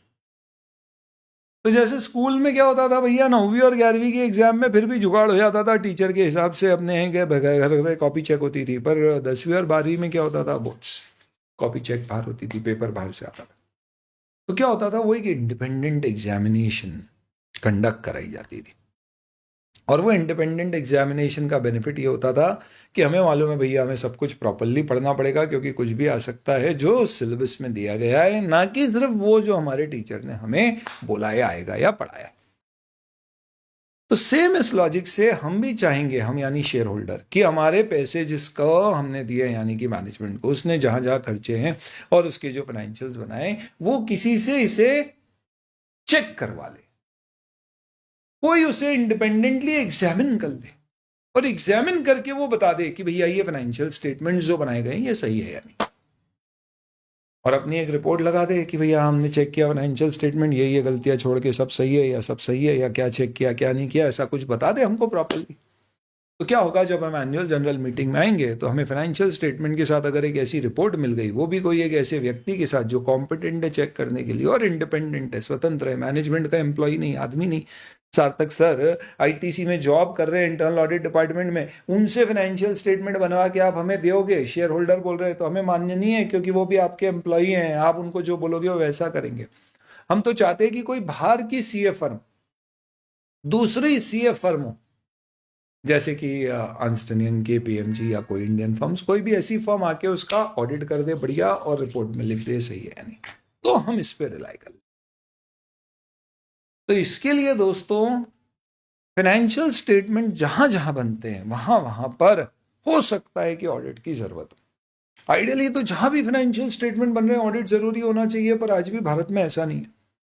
कंपनीज एक्ट बोलता है हर कंपनी को ऑडिट कराना जरूरी है, लेकिन पार्टनरशिप एक्ट ऐसा नहीं कहता। तो इसका मतलब ऑडिट की जरूरत कहां है कहां नहीं है वो सब आगे आएगा, पर पहले अपन समझते हैं ऑडिट का मतलब क्या है। अब आप बताइए, ये जो मैंने आपको बैकग्राउंड दिया इससे थोड़ा सा समझ में आ गया। मुद्दे की बात सिर्फ इतनी सी है कि कोई भी एंटिटी अपने फाइनेंशियल स्टेटमेंट बनाएगी तो वो फाइनेंशियल स्टेटमेंट्स को वो एक चार्टर्ड अकाउंटेंट से वेरीफाई करेगी। वो उसका एम्प्लॉय नहीं है, थर्ड पार्टी है जो इंडिपेंडेंटली वेरीफाई करेगा। वो मैनेजमेंट के इशारों कदमों पे नहीं चलेगा, वो आईसीआई के द्वारा बताए गए स्टैंडर्ड्स के अनुसार इन फाइनेंशियल स्टेटमेंट्स का ऑडिट करेगा और उस पर अपनी इंडिपेंडेंट रिपोर्ट देगा। उस रिपोर्ट को फाइनेंशियल स्टेटमेंट के साथ दिया जाएगा, शेयर होल्डर उसे पढ़ के फिर फाइनेंशियल स्टेटमेंट पे रिलाई कर पाएंगे कि चलो ठीक है, ये सही से प्रिपेयर्ड। ये वही वाली बात है कि जैसे बोर्ड की एग्जाम बाहर हो रही है, पेपर बाहर से आ रहा है, चेकिंग बाहर हो रही है, तो जुगाड़ नहीं चलेगा। वैसे ही जब मैनेजमेंट को मालूम है कि मेरे फाइनेंशियल स्टेटमेंट बाहर का कोई आदमी आके चेक करेगा और वो ओपिनियन देगा, तो जुगाड़ नहीं चलेगा, मुझे सही सही बनाना पड़ेगा। This is basically what do we mean by what this whole subject of audit will be around that. हमें इस पूरे सब्जेक्ट में क्या करना है, हमें फाइनेंशियल स्टेटमेंट्स का ऑडिट करना है। हमें इंडियन आइडल के रिजल्ट का ऑडिट नहीं करना, वो भी होता होगा पर वो हमारे सिलेबस में अभी तो नहीं है। फाइनल में आएगा क्या, कुछ कुछ उसका पार्ट आएगा। कोई कोचिंग या इंस्टीट्यूट के रिजल्ट्स का भी ऑडिट होता है, वो भी हो सकता है, पर वो है नहीं। हम यहाँ पे सिर्फ एक चीज पढ़ने वाले, पूरे सिलेबस में फाइनेंशियल स्टेटमेंट्स का ऑडिट कैसे होता है, that is what we have to discuss. और उसकी डेफिनेशन कहां पर दी गई है, चैप्टर नंबर 1 में। तो let's come to that first. तो क्या कह रहा है आपका, देखिए chapter number 1, nature, objective and scope of audit. इसने सबसे पहले तो एक बैकग्राउंड दिया है कि ऑडिट की शुरुआत कैसे हुई थी। फटाफट पढ़ लेते, फिर मीनिंग ऑफ ऑडिट पे आएंगे। तो ये सबसे पहले बोलते हैं अपने चाणक्य भाई साहब जो थे, उन्होंने शुरुआत की थी काय की, अर्थशास्त्र की। तो सर अर्थशास्त्र तो कुछ और होता है। हाँ, तो उनके अर्थशास्त्र में ऑडिटिंग का रेफरेंस पाया गया, जहां पे उन्होंने बोला है कि भाई साल में एक बार पूरे खाते क्लोज होना चाहिए, पोजीशन देखना चाहिए, परफॉर्मेंस देखना चाहिए। We should close the accounts in a year. तो राज्य को साल भर में एक बार क्या करना चाहिए, अपनी सारी इनकम एक्सपेंस निकाल के उसको आइडेंटिफाई करना चाहिए, और किसी व्यक्ति से उसका ऑडिट भी यानी क्रॉस चेक करवाना चाहिए कि वो सही है या नहीं। और अगर उसमें कहीं कोई गड़बड़ दिख रही है तो उससे साफ साफ समझ में आ जाएगा कि पावर का अब्यूज हुआ है। क्या राजकोष से इतना सारा सामान गायब, कैसे गायब हुआ, तो ये ऑडिट करने पे पता पड़ा। तो उन्होंने कहीं ना कहीं इसकी बात करी। ये 4th सेंचुरी BC की बात है। Medieval times, during this particular period, audit शब्द का मतलब, ऑडिट टर्म का यूज किया गया। ऑडिट शब्द पैदा हुआ ऑडियर, जिसका मतलब होता है सुनना। तो इसमें क्या होता था कि सेठ बढ़िया कुर्सी पे बैठ जाते थे धूप में, और उधर उनका मुनीम बोलते रहता था कि सेठ जी आज है ना इतने का पैसा कलेक्शन हुआ, सेठ जी आज इतने के खर्चे हुए, आज वो मोनू को इतने पैसे दिए, सोनू को इतने दिए, और ये आज की कैश इतनी बची और ये आपको दे दी। और सेठ सुन के क्या करता था, सुन के समझता था कि ये बोल रहा है सब सही है या नहीं, इसमें कहीं कुछ गड़बड़ लग रही है क्या। बोले मोनू को काहे को पैसे दिया, उससे तो अपने को पैसे लेना भी थे, तो दिए काहे को, उसने दे दिए क्या अपने को, ऐसे। तो सुन के होता था। तो we use to hear the accounts, read out to them and check whether employees were not careless and negligent. तो ये मैनेजमेंट या थर्ड पार्टी करती थी। This is the way the word audit was generated. इसके ऊपर क्या ही question आएगा कभी, MCQ आ गया था। बाद में फिर 18-19वीं सदी में जब इंडस्ट्रियल रिवॉल्यूशन हुआ तो क्या हुआ, वॉल्यूम ऑफ ट्रेड बहुत बढ़ने लग गई। तो जब धंधा बहुत बढ़ने लग गया और आप सिर्फ खुद के लिए काम नहीं कर रहे हो, औरों के लिए भी आप क्या कर रहे हो ऐसे ना, आप माल बना रहे हो, औरों को बेच रहे हो, तो आपको लगा कि यार चीज़ें वेरीफाई करना चाहिए। और फाइनली फिर जब गवर्नमेंट एंटिटीज आई तो उनके ऊपर अकाउंटेबिलिटी आई। भैया आप पब्लिक का पैसा ले रहे हो तो उसका ब्यौरा देना पड़ेगा कि आप पैसे को कैसे खर्च कर रहे हो, यूज़ कर रहे हो। तो पहला auditor general of India appoint किया गया था ब्रिटिश इंडिया में 1860 में। बाद में आज़ादी के बाद इन्हें एक स्टैट्यूटरी रिकग्निशन मिल गया। आजकल इसे controller and auditor general of India बोलते हैं। सारी गवर्नमेंट एंटिटीज़ का ऑडिट ये करता है, C&AG, controller and auditor general of India. एक इंडिपेंडेंट कॉन्स्टिट्यूशनल अथॉरिटी है, मतलब भारत के संविधान में इसका प्रावधान दिया गया, प्रोविजन। और ये गवर्नमेंट के सारे इनकम और एक्सपेंडिचर्स, रिसीप्ट्स और एक्सपेंडिचर्स का ऑडिट करती है। आपके सिलेबस में गवर्नमेंट ऑडिट तब पढ़ेंगे। आज़ादी के 2 साल बाद कॉन्स्टिट्यूशन बनने से पहले ICI बन गया, एक्ट ऑफ पार्लियामेंट पास करके, और बोला गया कि आप रेगुलेट करो किसको, अकाउंटिंग और ऑडिटिंग प्रोफेशन को। ये एक बैकग्राउंड, छोटा सा हिस्ट्री है, हमारे लिए ज़्यादा काम की चीज़ है। Meaning and nature of auditing. सबसे पहले अपन ऑडिट का मतलब पढ़ते हैं। Audit is an independent examination of financial information of an entity. Entity क्या सिर्फ वो जो प्रॉफिट कमा रही है या नहीं। आप बताइए, क्या एक मंदिर का ऑडिट होना चाहिए? तिरुपति बालाजी के यहाँ इतनी डोनेशन आती है, क्या ऑडिट होना चाहिए? ऑफ कोर्स, क्योंकि उस पैसे को कोई डील कर रहा है तो हमें देखना है सही है या नहीं। तो प्रॉफिट ओरिएंटेड हो नहीं होगा audit, irrespective of it size और लीगल फॉर्म। ऐसा नहीं है कि लिस्टेड बड़ी बड़ी कंपनियां लाइक रिलायंस, बिरला, टाटा, या कंपनीज लाइक स्विगी, जोमेटो, वारी टेक्नोलॉजीज, इनका ही ऑडिट होगा। आप देख सकते हैं कि हमारी एंटिटी का फर्स्ट का भी आपका ऑडिट होता है। हमारे शहर में रिलायंस किराना स्टोर है, उसका भी ऑडिट होता है। पड़ोस में एक रिलायंस सलून वाला है, वो भी अपना ऑडिट करवा रहा है, उसको बैंक सलून चाहिए, बैंक ने बोला ऑडिट कर। तो बहुत सारे लोग, तो ऐसा नहीं है कि सिर्फ लीगल स्टेटस कंपनी है तो ही होगा या बड़ी कंपनी है तो ही होगा। तो किसी का भी हो सकता है। और इसका उद्देश्य क्या होता है एग्जामिनेशन का? टू एक्सप्रेस एन ओपिनियन, यानी कि ऑडिटर ये नहीं बोलेगा कि फाइनेंशियल स्टेटमेंट सही है, वो बताएगा फाइनेंशियल स्टेटमेंट सही है या नहीं है, अपना ओपिनियन देगा। तो बोल सकता है सही है, ये भी बोल सकता है सही नहीं।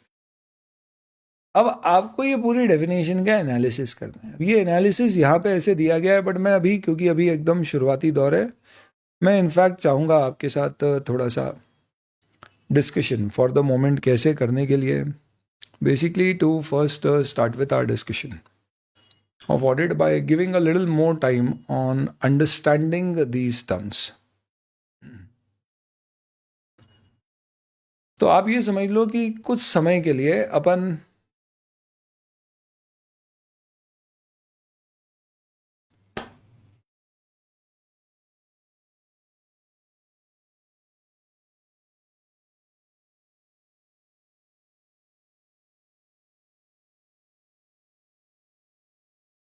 वाह कुछ समय के लिए अपन क्या करते हैं,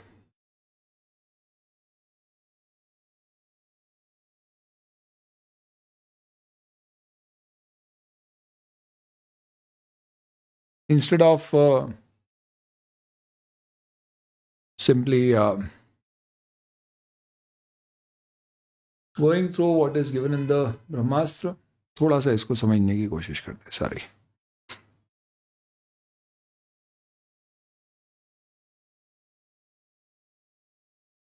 Excuse me. So let's start with the definition of audit. Meaning and nature of audit. अभी अपन ने जो पढ़ा बस वही चीज़ यहाँ पे लिखी हुई है, audit is an independent examination. तो सबसे पहले अपन फोकस करते हैं पहले वर्ड पे, एग्जामिनेशन। उसके बाद अपन समझेंगे एग्जामिनेशन किसका करना है, फाइनेंशियल इंफॉर्मेशन का। तो इसमें हम देखेंगे कि ऑडिटर के स्कोप में क्या चीज़ें आती है और क्या नहीं आती है। जैसे कि आप एक एंटिटी का ऑडिट कर रहे हो और आपने देखा कि यार ये एंटिटी तो जो प्रोडक्ट बना रही है ये प्रोडक्ट में गड़बड़ है। क्या मतलब प्रोडक्ट में गड़बड़ है? आप एक रेस्टोरेंट का ऑडिट कर रहे हो और आपने देखा कि ये रेस्टोरेंट प्योर वेज खाने में एग मिला रहा है। हमने बोला है ये क्या कर रहा है, तेरी बेकरी में ये सारे प्योर वेजिटेरियन बोले और तू इसमें एग मिला रहा है। बोले हैं बिना एग के थोड़ी बनता है, तो बोलना पड़ता है। हमने बोला भाई ये गलत है। उसने बोला ये तो फाइनेंशियल स्टेटमेंट का ऑडिटर है, दूसरे ऑडिट मत कर। तो हमें समझना पड़ेगा हमारे स्कोप में क्या आएगा नहीं आएगा, राइट। इसके ऊपर जनवरी 25 के क्वेश्चन भी आया था। और ये सब हम क्यों कर रहे हैं? ताकि हमको एक ओपिनियन देना है कि भाई फाइनेंशियल स्टेटमेंट सही है या नहीं है। एक एक करके अपन शब्द समझते हैं। पहले एग्जामिनेशन का मतलब समझो। अभी समझना, अब ब्रह्मास्त्र साइड रख दो, किताबें साइड में रख दो, पहले फोकस करके ऑडिट को फील करने की कोशिश करते हैं, समझने की कोशिश करते हैं। एग्जामिनेशन, ऑडिटर क्या करता है? एग्जामिनेशन या इन्वेस्टिगेशन, डेफिनेशन के अनुसार एग्जामिनेशन, दोनों में क्या फर्क होता है? Let's understand. Once upon time at night call आया मम्मी का आपके पास। आप कौन हो? ये तो कॉल आया आपके पास,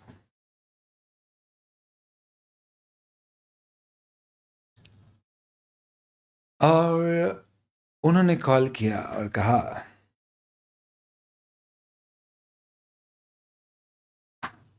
बबलू नाम है आपका, बबलू। उन्होंने कहा फोन लगा बात करने के लिए आपसे, और जैसे ही फोन लगाया फोन बिजी आ रहा था, बात नहीं हो पाई। मामलू की वापस फोन लगाया, फोन बिजी आ रहा। रात के 11 साढ़े 11 बजे थे। उच्चतम शिक्षा प्राप्त करने के लिए आप इंदौर पर आए हैं। ऐसे आप किसी बाहर के देश, प्रदेश, शहर, गांव से हैं। जब आप फाउंडेशन में आए थे तब तो आप बहुत जिद करते थे कि वापस जाना है, वापस जाना है। तो इस बार इंटरमीडिएट में जब आप वापस से इंदौर आए तो मॉम साथ में आई। पर न जाने इस बार कुछ चीज़ अलग थी, फाउंडेशन से काफ़ी डिफरेंट था। तो इस बार पहले ही दिन जब आप क्लास में गए तो कुछ ऐसा हुआ, कुछ अच्छा सा लगने लग गया। 2 5 7 दिनों में तो आपको बहुत अच्छा लगने लग गया। इनफैक्ट आपने मॉम को बोला मॉम घर जाओ, कोई दिक्कत नहीं है, अब ठीक लग रहा है। मॉम ने बोला नहीं नहीं तो फिर परेशान होता है। नहीं नहीं सब बढ़िया, बहुत अच्छा। जाने क्या ऐसा आ गया है आपके जीवन। अब उसके बाद धीरे धीरे मॉम से बात होना भी काफ़ी कम हुई है। कभी कभार फ़ोन आता है, और इस बार मॉम ने जब फ़ोन किया तो रात को 11 बजे बिजी, 11:15 बिजी। ऐसा 2-3 बार बिजी आया, फिर फाइनली आपने फ़ोन उठा लिया और मॉम ने बोला, बबलू कैसा है? आपने बोला, बहुत बढ़िया हूँ मम्मी, आप बताओ कैसे? बोले बस सब ठीक है, बहुत दिनों से बात नहीं हुई थी, फ़ोन लगा लिया, कैसी चल रही है पढ़ाई? बबलू ने बोला बहुत बढ़िया। मम्मी ने बोला फोन बहुत देर से बिजी आ रहा था, किससे बात कर रहा था? हमने बोला अरे छोड़ो ना, सीए की पढ़ाई है, इंटर फाउंडेशन में बहुत फर्क है। इंटर में तो पूछो टाइम नहीं मिल रहा है, इतनी इतनी पढ़ाई रहती, दिन रात वो रहती। दिन में क्लास में जाओ, बाद में होमवर्क करो, रात को डाउट सॉल्व करो। तो दोस्त से बस डाउट सॉल्व कर रहा था और कुछ नहीं। मम्मी ने बोला भाई और तो कोई बात नहीं है, कोई चिंता तो नहीं है, परेशानी तो नहीं? हमने बोला यार मम्मी यार परेशान मत करो, सोना है, कल सुबह क्लास 7 बजे लॉ की क्लास चालू हो जाती है। मम्मी ने बोला ठीक है, डाउट सी सॉल्व कर रहा था ना, बहुत देर तक बात चला। हमने बोला यार मम्मी आपको ऐसा है तो आप आ जाओ इधर, बहुत हो गया। मॉम मान गई, कोई दिक्कत नहीं। कुछ दिनों बाद फिर वापस 11 बजे फोन बजा, 11:15, 11:30, 12 बजे तक फोन बिजी आ रहा है। फिर जब बार बार फोन आया तो हमको देख के लगा कि यार अब उठा लेना चाहिए। हमने फाइनली फोन उठा लिया, और जैसे ही फोन उठाया माम के नंबर से आ रहा था। हमने बोला हाँ मम्मी बोलो, सोए नहीं अभी तक? और सामने से आवाज आई, मम्मी नहीं, बाबूजी बोल रहे हैं। हमला बाबूजी बाबूजी पैरी पोना, बाबूजी बाबूजी बाबूजी आप बाबूजी अभी इतनी रात को जग रहे बाबूजी? क्या हो गया बाबूजी इतनी रात को? बाबूजी ने बोला यही तो मैं तुझसे पूछना चाह रहा हूं, इतनी रात को किससे बात कर रहा था? हमला नहीं नहीं बाबूजी किसी से नहीं। किसी से नहीं मतलब फोन इतनी देर से बिजी आ रहा है, किससे बात कर रहा था? हमला नहीं नहीं बाबूजी वो तो कुछ दोस्त से डाउट सॉल्व कर रहे थे, इसलिए बस फोन बिजी आ रहा होगा और कुछ नहीं। बाबूजी ने बोला किससे बात कर रहा था? हमला अरे बाबूजी बोला ना आपको कि बस कोई दोस्त से बात कर रहे थे। बाबूजी गुस्से में बोले नाम बताओ। बाप रे। हमने बोला बाबूजी वो बंटी से बात कर रहे थे, बंटी, नंबर दे। हमला बाबूजी बंटी सो गया होगा, अब भी बात कर रहा था, नंबर दे। वो तोड़ गए भाई, हमने बंटी का नंबर दिया, बस फिर गया। बाबूजी ने बंटी को फोन लगा। अब आप देखिए कहानी क्या हो रही। ये मम्मी का फोन जिससे हमें फोन लगाया है, और ये बाबूजी ने अपने फोन से बंटी को फोन लगाया। बंटे, बंटी सामने से बोलता है, अबे कौन बोल रहा है? मतलब हम बबलू के पापा बोल रहे हैं। बंटी बोले अच्छा अच्छा जी बाबूजी, क्या हो गया बाबूजी इतनी रात को बाबूजी? क्यों, अभी तुम बंटी से फोन पे बात कर रहे थे? सॉरी, अभी तुम बबलू से फोन पे बात कर रहे थे? बंटी ने बोला बबलू से, हाँ हाँ हाँ कर रहे थे ना अभी, हाँ बिल्कुल अभी कर रहे थे, अभी बात है, क्या बात कर रहे थे? हमला नहीं कुछ नहीं, वो पढ़ाई की बात कर रहे थे। क्या पढ़ाई की बात? क्या वो डाउट सॉल्व कर रहे थे? कौन से सब्जेक्ट के डाउट सॉल्व कर रहे थे? वो बोले डाउट, डाउट तो ऑडिट में ही आते हैं, तो बोले ऑडिट, ऑडिट के डाउट सॉल्व कर रहे थे। बाबूजी ने बोला अच्छा। बबलू कौन से सब्जेक्ट के डाउट सॉल्व कर रहे थे? बबलू की बैंड बज गई। बबलू ने बोला क्या बोलूं? उसने बोला डाउट तो ऑडिट में ही आते हैं। बोले ऑडिट। अच्छा बंटी एक बात बताओ, ऑडिट में कौन से चैप्टर के डाउट सॉल्व कर रहे थे? बंटी ने बोला यार ऑडिट तो अभी शुरू हुआ है, पहला ही चैप्टर चालू है, चैप्टर 1। बोले चैप्टर 1 बाबूजी, चैप्टर 1। अच्छा बबलू कौन से चैप्टर के डाउट? बबलू को भी मालूम है अभी चैप्टर 1 ही हो। बोले बबलू ने बोला चैप्टर 1 बाबूजी, चैप्टर 1। बंटी चैप्टर 1 में कौन सा टॉपिक? बोले उत्तरी। चैप्टर 1 में कौन सा टॉपिक? टॉपिक कौन से? अब भाई बंटी की तो बेच ही अलग चलती है। तो उसने बोला, बोले बाबूजी वो हम है ना वो पढ़ रहे थे, क्या बोलते हैं, standard on auditing, standard on auditing के डाउट सॉल्व कर रहे थे। और इधर पूछा बबलू कौन से टॉपिक के डाउट सॉल्व कर रहे थे? बबलू ने बोला वो डेफिनेशन ऑफ ऑडिट, डेफिनेशन। दोस्तों फ्रॉड एक्सपोज हो चुका है। बाबू जी को समझ में आ गया ये सारे सवाल पूछ पूछ के कि बताइए क्या एक्चुअल में बबलू और बंटी आपस में बात कर रहे थे? नहीं, कुछ गड़बड़ है। और बस अगले दिन बाबूजी पधार गए और बाबूजी सीधे फिजिकल क्लास में गए और जाते से ही देखा कि वहां पे हमारा बबलू बंटी के साथ नहीं बैठता है, वो तो बंटी की जगह बबली के साथ बैठ रहा है। ओए होए होए होए होए। तो मेरा आपसे सवाल ये दोस्तों कि इस पूरे एग्जाम्पल में बताओ किसने एग्जामिनेशन किया और किसने इन्वेस्टिगेशन। कहो एग्जामिनेशन कौन कर रहा है और इन्वेस्टिगेशन कौन कर रहा है, बताओ। बोलो, who is examining, who is investigating?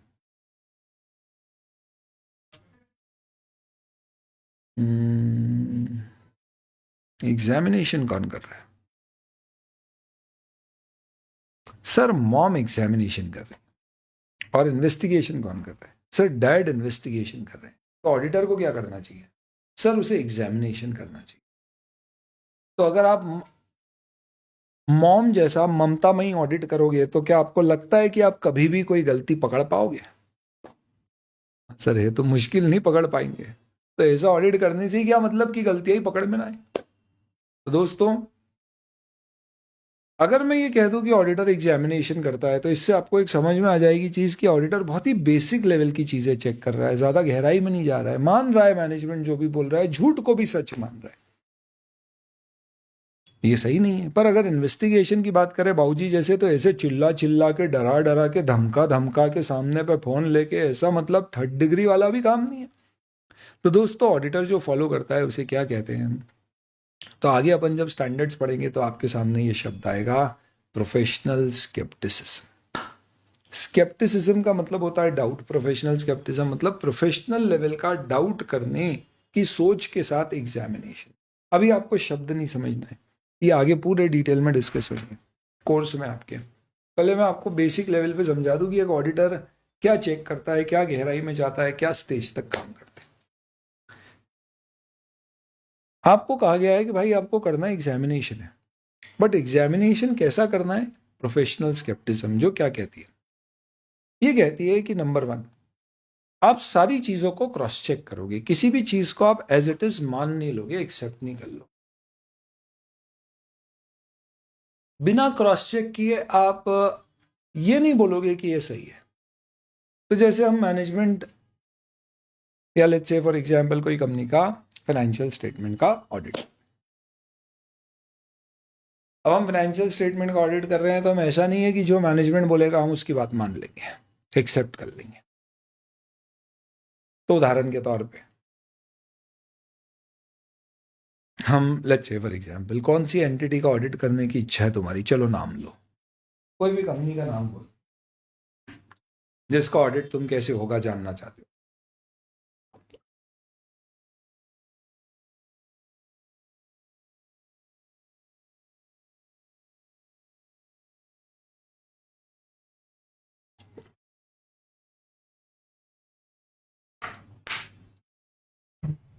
कोई बच्चे ने बोला है, बोले सर ये बोलते था डीएमडी है, देखो इसे एक्सपीरियंस कहते हैं। कोई भी एंटिटी का ऑडिट कैसे करना है बताओ? फास्ट एजुकेशन का ऑडिट करना। ये देखो, इसके लिए अलग से टेस्ट पेपर बनाऊंगा मैं। चलिए, आप सपोज कोई एक कोचिंग है, फास्ट का करना करना है तो थोड़ा और बड़ा करो ना, अपन आईसीआई का करते हैं। कम वक्त क्या फास्ट का करना है? आईसीआई का ऑडिट कौन करता है? सर आएंगे अपन उस पर भी। तो अपन आईसीआई का ऑडिट करने का बहुत मजा आ रहा है। हमने बोला आईसीआई का ऑडिट करते हैं, कैसे करें? हमने बोला सबसे पहले तो पैसा देखते हैं कितना कमा रहे। हमने बोला अरे बाप रे, 700 करोड़ रुपए का रसीद है इनकी, रिसिप्ट, चलो इसका ऑडिट करते हैं। हमने बोला भाई ये 700 करोड़ की आपकी रिसिप्ट है, कैसे आई है बताओ? आईसीआई ने बोला बहुत सिंपल है, 200 करोड़ फाउंडेशन से आई है, 250 करोड़ इंटरमीडिएट से आई है, 100 करोड़ फाइनल से आई है। तो अपन क्या मान लेंगे क्या नहीं? हम क्रॉस चेक करेंगे। हम बोलेंगे अच्छा फाउंडेशन में 200 करोड़ आई, कैसे आई बताओ? कितने स्टूडेंट रजिस्टर हुए? एक स्टूडेंट से आप 11,000 लेते हो तो कितनी फीस हुई? ऐसे चेक करना है। अब आप आईसीआई को बोलोगे अच्छा फाउंडेशन से 200 करोड़ की फीस आई है, तो बताओ कैसे आई 200 करोड़ की फीस, डेटा दो। तो आईसीआई ये थोड़ी ना बोलेगा क्यों, हम पे विश्वास नहीं, हम झूठ बोल रहे हैं। हमने बोला ओ भाई रुक, हमारी जिम्मेदारी है। तो ऐसे क्रॉस चेक करना is not doubting, it is duty.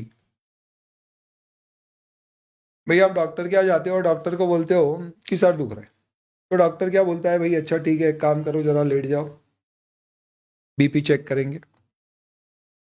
हमने बोला क्यों, हम झूठ बोल रहे हैं, विश्वास नहीं हम पे। बोला ना सर दुख रहा है, दवाई क्यों नहीं देता है। डॉक्टर ने बोला भाई तेरे सर में है ना कुछ बहुत बड़ी प्रॉब्लम लग रही है हमको, तो एमआरआई करा भाई, कोई केमिकल लोचा है तेरे अंदर।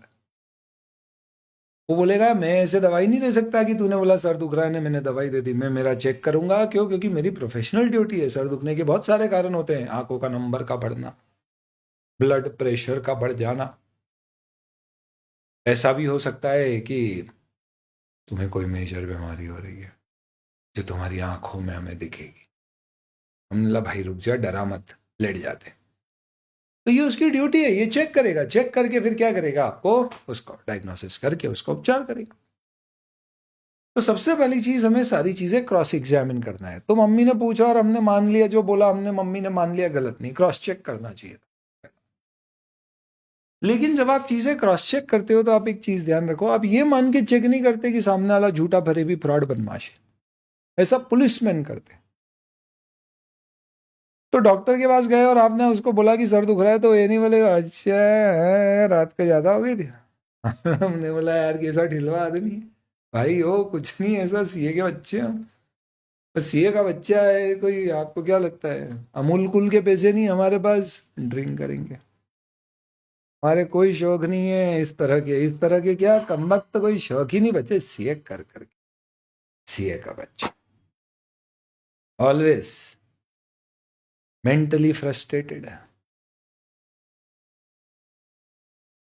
फाइनेंशियली एग्जॉस्टेड,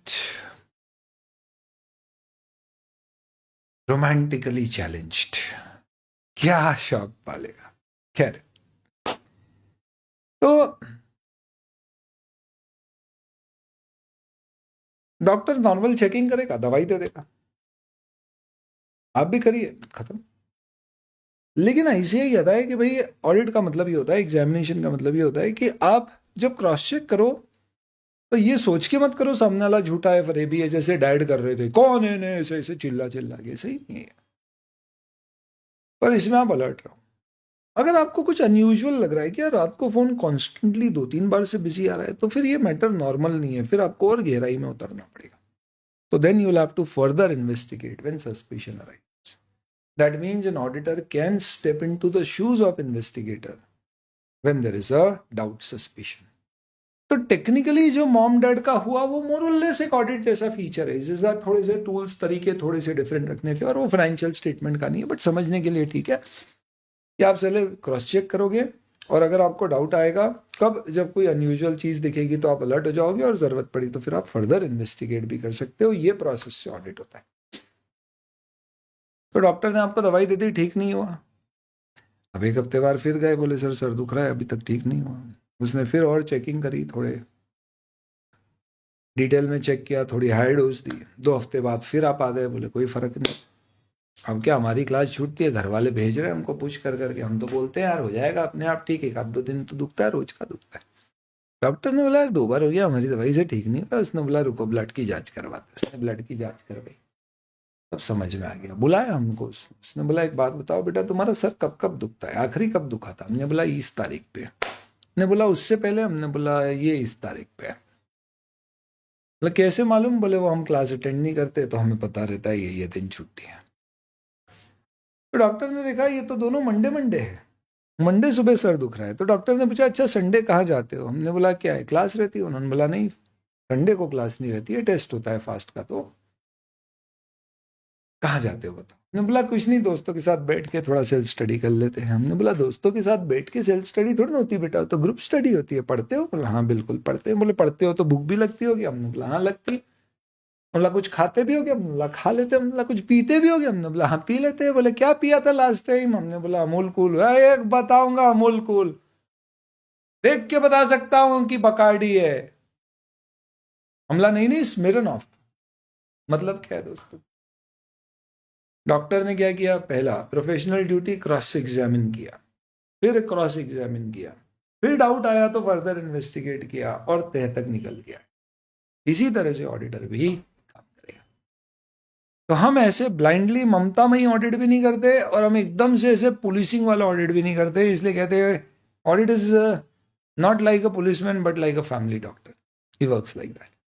एनी चॉइस, तो ये पहले आपको समझ में आया। तो एग्जामिनेशन शब्द से ये मत समझना कि हमें बस एग्जामिन करना है, मिल गया तो ठीक, नहीं मिला तो ठीक। हमें एक प्रॉपर मेथड से एग्जामिनेशन करना है। जैसे जैसे ऑडिट पढ़ेंगे, आगे बढ़ेंगे, अपन को समझ में आएगा।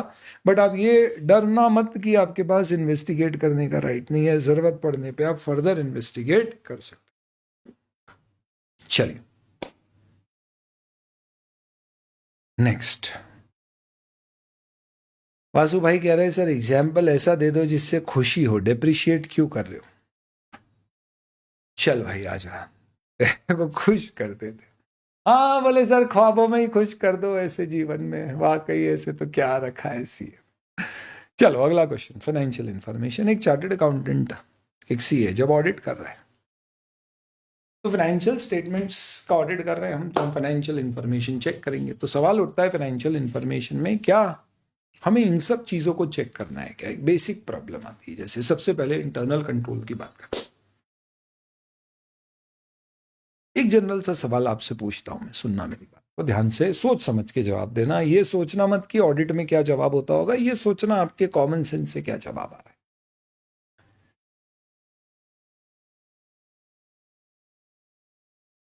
आप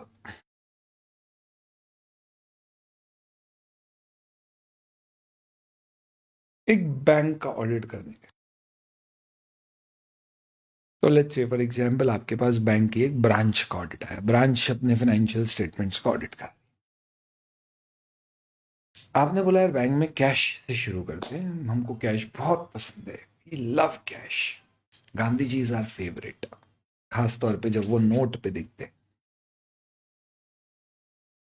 हमने बोला कैश वेरीफाई करते हैं, तो हम सबसे पहले गए और हमने मैनेजमेंट से पूछा कि मैनेजमेंट हमें कैश क्रॉस चेक कर दें। मैनेजमेंट ने बोला वो रखी है, कर लो। हमने बोला ये क्या है, ये बॉक्स में कैश रखी हुई है और ये तो बॉक्स खुला है। तो उन्होंने बोला हाँ। हम बोला भाई ताला वाला लगा के रखना चाहिए ना। हमने बोला क्यों, तुमको चोरी करना है? हमने बोला नहीं नहीं, कोई चोरी कर गया तो? भाई कोई नहीं करता है, प्रभु की कृपा है। डुबकी लगा के आए हम मेले में, आशीर्वाद लेकर आए, कोई बुरा नहीं करेगा। हमला फिर भी यार, देव होते तो दानव भी तो होते बोले।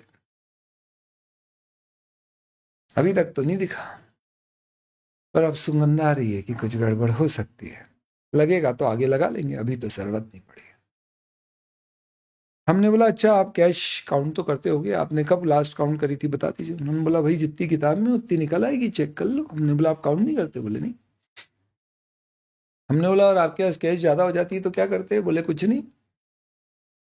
तो हम ऑडिट कर रहे थे, let's say for example state bank of India की एक ब्रांच का। उन्होंने बोला भाई हमको नियम दे रखा है कि जैसे ही कैश 50 लाख के ऊपर हो जाए तो यहाँ पे स्टेट बैंक ऑफ इंडिया का एक चेस्ट है जहाँ पे सारी कैश इकट्ठी होती है, वहां जमा करिए।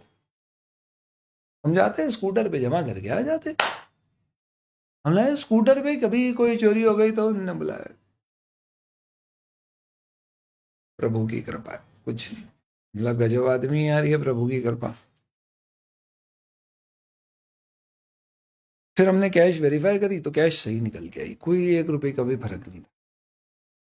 आप बताइए एज एन ऑडिटर, क्या इस केस में आप ये कहोगे कि सब फाइनेंशियल स्टेटमेंट में सब कुछ सही है, या आप इस मुद्दे को कहीं ना कहीं अपनी रिपोर्ट में बताओगे कि कुछ गड़बड़ हो रही है? चलिए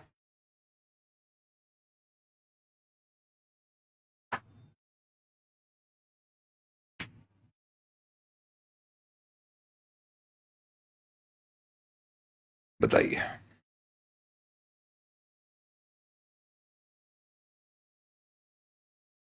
बोलिए।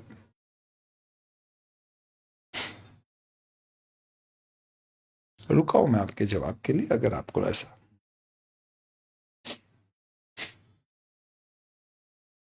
डाउट है तो सर क्या कर, बताओ। कंपनी के कंट्रोल्स नहीं है किसके ऊपर, कैश के ऊपर, बस ऐसी ही रखी हुई है, पर हमने जब काउंट करी तो सही निकल गई। तब इसमें सवाल ये उठता है कि सर इसके कारण से आज तो कैश सही है पर आगे गलत हो सकती है।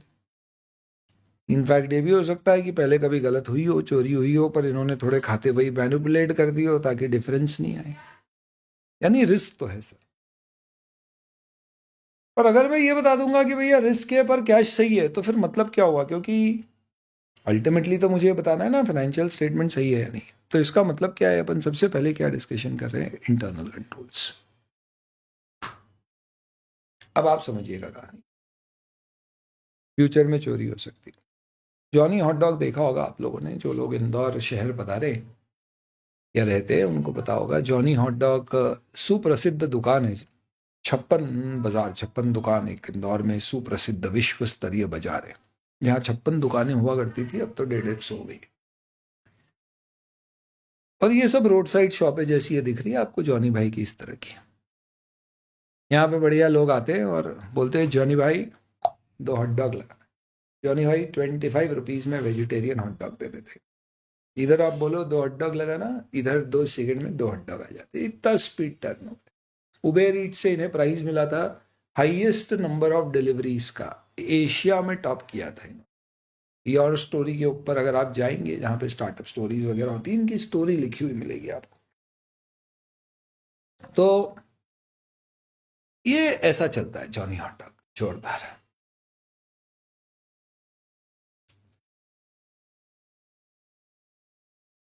अब हम सीए बन गए। सीए बनने के बाद हमने बोला पार्टी देंगे जॉनी हॉट डॉग पर। हमने दोस्तों को बुला लिया, क्योंकि हम बहुतों की पार्टी में गए पर हमने कभी दी नहीं।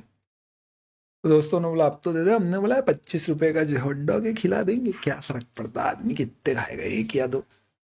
हम गए, हमने बुलाया वहां पे 20 दोस्तों को बुलाया, 30 आ गए पता नहीं कैसे, और कम वक्त तो पता नहीं 100 हॉट डॉग खा गए।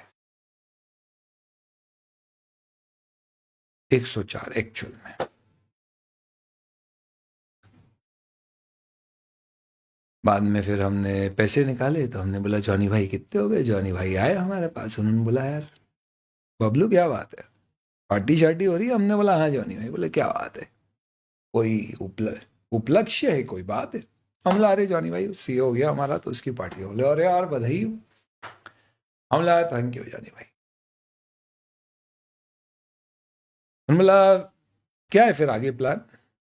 हमने बोला कुछ नहीं, प्रैक्टिस करेंगे। बोले जॉब वॉब में नहीं जा रहे? हमने बोला अटेम्प्ट इतने हो गए कि जॉब नहीं मिलती। हमने बोला नहीं नहीं ऐसा नहीं है, प्रैक्टिस ही करेंगे, खुद का करना है। बढ़िया, देखो जॉनी भाई ने बोला यार बढ़िया यार, चलो तुम प्रैक्टिस कर रहे हो, हम भी ऑडिट वॉडिट नहीं कराते, हमारा कुछ ऑडिट वॉडिट कराना हो तो कर दोगे? हमने बोला अरे बिल्कुल, हम तो प्रैक्टिस में आ ही रहे, आपका ऑडिट करना है कर देंगे, पर ऑडिट कराने की ऐसी जरूरत आपकी कंपनी है क्या? बोले नहीं खाएगी कंपनी, हम तो बस हमें, और क्या है, प्रोप्राइटरशिप। हमला फिर 2 करोड़ तक तो ऐसी कोई ज़रूरत पड़ती नहीं है ऑडिट की। इनकम टैक्स में 2 करोड़ के ऊपर हो तो पड़ती है, क्योंकि आपका कैश का बिजनेस है। तो 2 करोड़ से ऊपर टर्नओवर हो तो करना पड़ता है, नहीं तो ज़रूरत नहीं है। हो जाए तो आप बुला लेना, आ जाएंगे हम। जॉनी भाई ने बोला अच्छा 2 करोड़ तो नहीं है, हमारा टर्नओवर तो महीने का 1.5 करोड़ होता है, तो कोई दिक्कत नहीं। हमने बोला महीने का 1.5 करोड़? हमने बोला हाँ नहीं तो और क्या। हमने बोला 1.5 करोड़ रुपए के हॉट डॉग बेच रहे हैं, हमने क्या सीए किया? हमने बोला जॉनी भाई फिर तो आपको ऑडिट कराना चाहिए।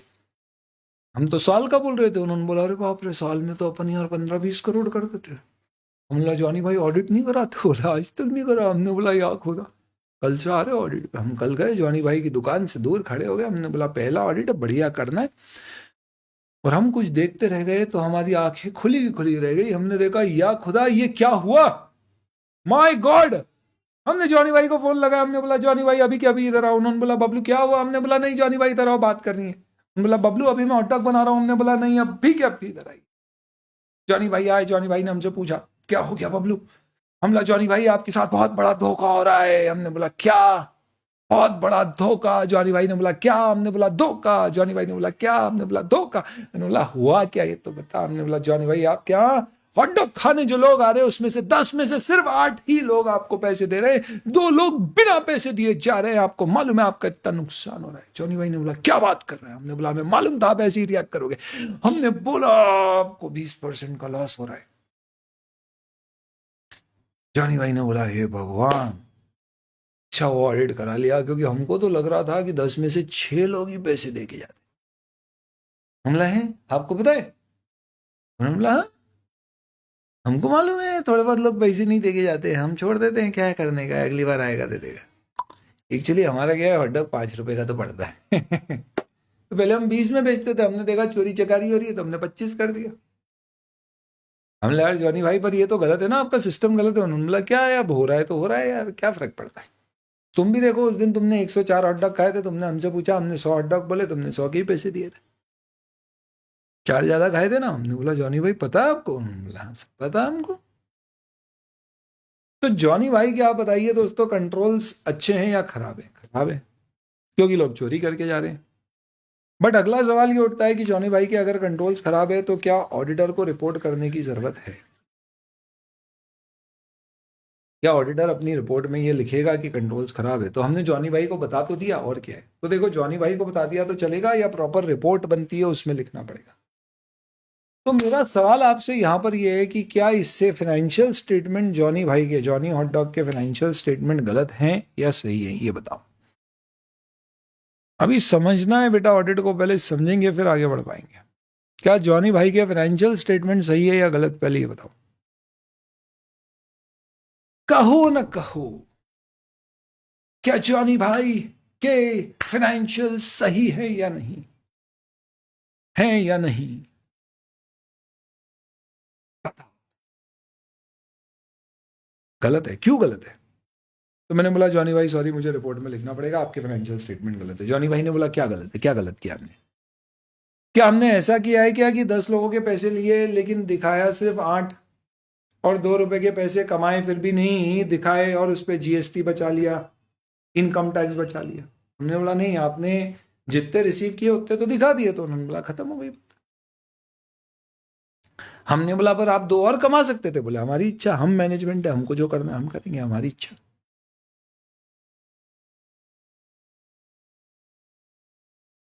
हमने बोला नहीं, पर उन्होंने बोला क्या, एक बात बताओ, एक होटल में तुम गए, उसका रूम 5,000 रुपए का एक दिन का, तुमने निगोशिएट किया तो उसने तुमको 4,000 में दे दिया। तुम्हारे बाद एक आदमी आया, उसने निगोशिएट नहीं किया, उसको 5,000 में दे दिया। तुम्हारे बाद एक आदमी आया, वो तुमसे भी बड़ा तिकड़मबाज निकला, वो उसी रूम को 3,000 रुपए में रुक गया। अब ये बताओ, क्या होटल अगर 4,000 में रूम बेच रही है, 3,000 में दे रही है या 5,000 में दे रही है, और जितने रुपए दे रही है उतनी इनकम दिखा रही है, तो होटल कुछ गलत कर रही है? हमने बोला नहीं। हमने बोला बस हम भी जितना बेच रहे दिखा रहे, हम क्या गलत कर रहे हैं, वो डिस्काउंट दे रही है, हम चार्ज नहीं कर रहे, बात तो एक ही है।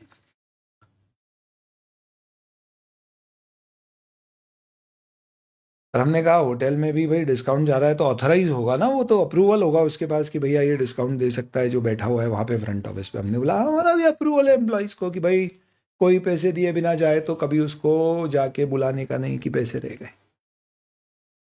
कभी नहीं करने का ऐसा। हमने बोल रखा, ऑथराइज कर रखा है। हम बोला ऐसे थोड़ा ना चलेगा, कंट्रोल्स तो सुधारना पड़ेंगे आपको। हमने बोला यार मेरा धंधा मैं चलाऊं, तेरे क्या करना, तू ऑडिटर है, तू ऑडिट का काम कर। हम बोला जॉनी भाई आपने हमको तू बोला? उन्होंने बोला नहीं नहीं नहीं सॉरी बबलू भाई, आप ऑडिट करो ना यार, आप इस पे ये हमारा धंधा, हमको चलाने दो, हमको जैसे चलाना है। हाँ 100 रुपए आए और हम दिखाए नहीं कि हमारे पास आए, तो आप बोलो गलत है। नहीं है, गलत नहीं है भाई, हमारी इच्छा है यार, हमने बिजनेस में इसे नॉर्मल लॉस मान रखा है, क्या फर्क पड़ता है। हमने बोला नहीं पर ये ऐसा नहीं होना चाहिए। उन्होंने बोला अच्छा आप बताओ क्या करूं? हमने बोला टोकन सिस्टम कर दो। उन्होंने बोला टोकन सिस्टम करा था हमने एक बार,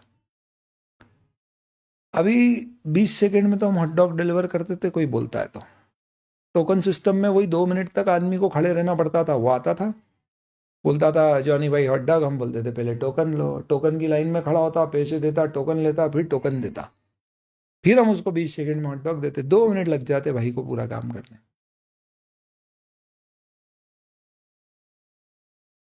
और टोकन में भी क्या है, चोरी करना है तो आदमी वहां भी कर लेगा, बोल देगा मैंने तो दे दिया टोकन, इतनी भीड़ है हमारे यहाँ, कौन को पता पड़ेगा।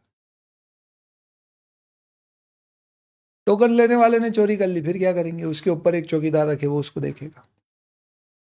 और एक बात बताए, सही बताओ, हमारे हॉट डॉग में तुमको ऐसा कोई टेस्ट लगता है जो तुमको और कहीं नहीं मिलता?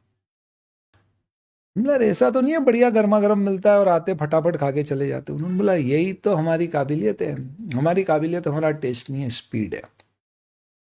हमको मालूम है इंसान को किसी के लिए खड़े होना पसंद नहीं है। जब ग्रीन लाइट ऑरेंज होके रेड में जाने वाली रहती है तो सिर्फ उस 2 सेकंड में बाइक की स्पीड आदमी इतनी तेज कर लेता है ताकि उसको रेड सिग्नल पे 2 मिनट रुकना ना पड़े। वो अपनी जान की बाजी दाव पे लगा देता है सिग्नल से निकलने के लिए। और वही आदमी घर पहुंचने के बाद कोई फालतू का पुराना दोस्त मिल गया, उससे 20 मिनट फालतू में गप्पे मार लेता है। आदमी को किसी और के लिए रुकना पसंद नहीं है।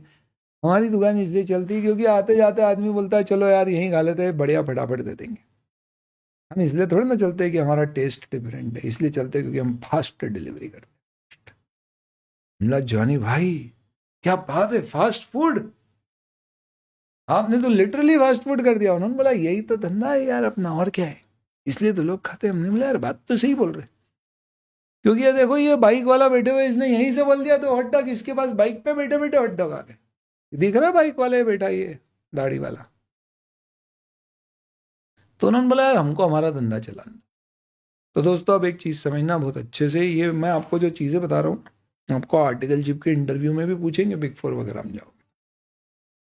और ये वैसी चीज़ें नहीं है दोस्तों जिसको थ्योरेटिकली समझा जा सकता है। आप एक बार पहले शुरू के 2 लेक्चर में ऑडिट को फील कर लो, समझ लो कि यार हमारे स्कोप में क्या आता है क्या नहीं आता है, बेसिक दिमाग में फंडे फिट कर लो। आप देखना उसके बाद जब आप चैप्टर पढ़ोगे ना, जो बच्चे याद करते हैं टर्म्स आप नेचुरली लिखोगे, आपकी जबान पे ऑडिट की वो लैंग्वेज, वो जार्गन्स अपने आप आएंगी। क्यों? क्योंकि अपने को फील हो रहा है, अपने को समझ में आ रहा है हो क्या रहा है। नंबर 1, इंटरनल कंट्रोल की खामियां ऑडिटर अपनी ऑडिट रिपोर्ट में नहीं लिखेगा। क्यों? क्योंकि मैं कंट्रोल्स का ऑडिटर नहीं हूं, फाइनेंशियल स्टेटमेंट का ऑडिटर हूं। तो फिर आप बोलोगे सर कंट्रोल फिर चाय को चेक किया, अपन ने बैंक में क्यों पूछा कि यार कैश यहां खुले में क्यों रखी? ऐसे ही कहता है कि एक ऑडिटर का स्कोप होता है फाइनेंशियल इंफॉर्मेशन चेक करना, पर फाइनेंशियल इंफॉर्मेशन चेक करने के लिए आपको कई बार दूसरी चीजें जैसे कि इंटरनल कंट्रोल चेक करना पड़ता है। क्योंकि जब आपको लगता है कि किसी के इंटरनल कंट्रोल्स अच्छे हैं तो आप ऐसा कर सकते हो कि आप उसमें अपनी चेकिंग थोड़ी कम कर दो। क्योंकि ये तो तय बात है कि ऑडिटर 100% चेक नहीं करेगा, हमें सैंपल चेक लगाना पड़ता है। तो जब मुझे पता है कि मैं 100% चीजें चेक नहीं कर सकता तो मैं कितना ज्यादा या कम चेक करूं, इसके लिए मैं क्या करूंगा, मैं जाऊंगा और देखूंगा पहले कंट्रोल्स कैसे।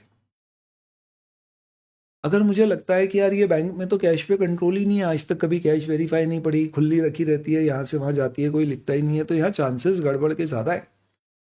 तो आपको ऐसी जगह पर क्या करना पड़ेगा, आपको कैश सरप्राइज चेक करना चाहिए, बता के नहीं, एकदम से एक दिन चले जाओ कैश वेरीफाई करो, एक से ज्यादा बार करना पड़ेगी। आपको बुक्स बहुत अच्छे से देखना होगी कि कहीं बीच में कोई ऐसा फेक एक्सपेंस वगैरह तो नहीं आ गया जिसमें कैश की शॉर्टेज डालती है।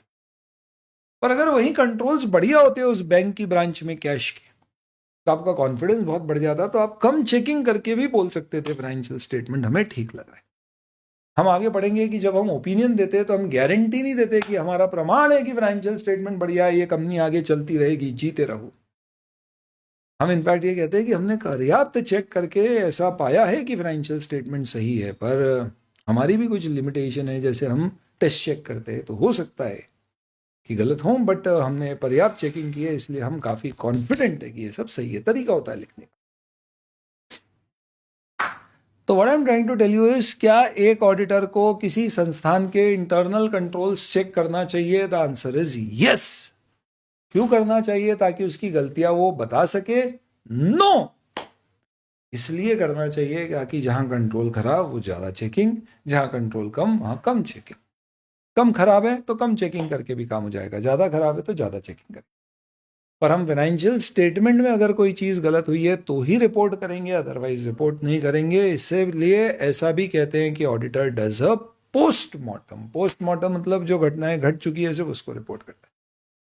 जैसे किसी ने कहा सर कंट्रोल खराब है तो आगे गलत हो सकता है, तो अगर कोई चीज़ आगे गलत हो सकती है पर अभी कुछ गलत नहीं है तो ऑडिटर को रिपोर्ट करने की जरूरत नहीं, क्योंकि ऐसे हमारा स्कोप अनलिमिटेड हो जाएगा। वो फिर अलग तरह के ऑडिट होते हैं। एक होता है रिस्क ऑडिट, जिसमें हम बिजनेस में क्या फ्यूचर में रिस्क आ सकते हैं उसको ऑडिट करते हैं।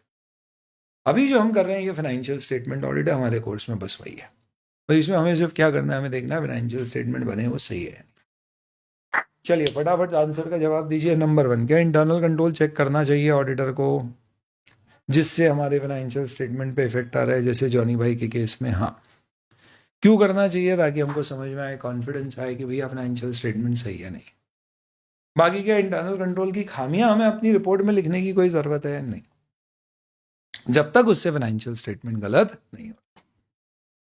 हालांकि आगे स्टैंडर्ड्स में हम पढ़ेंगे कि इंटरनल कंट्रोल की खामियां हम रिपोर्ट में भले ही नहीं लिखेंगे पर मैनेजमेंट को हम इन्फॉर्म कर देंगे।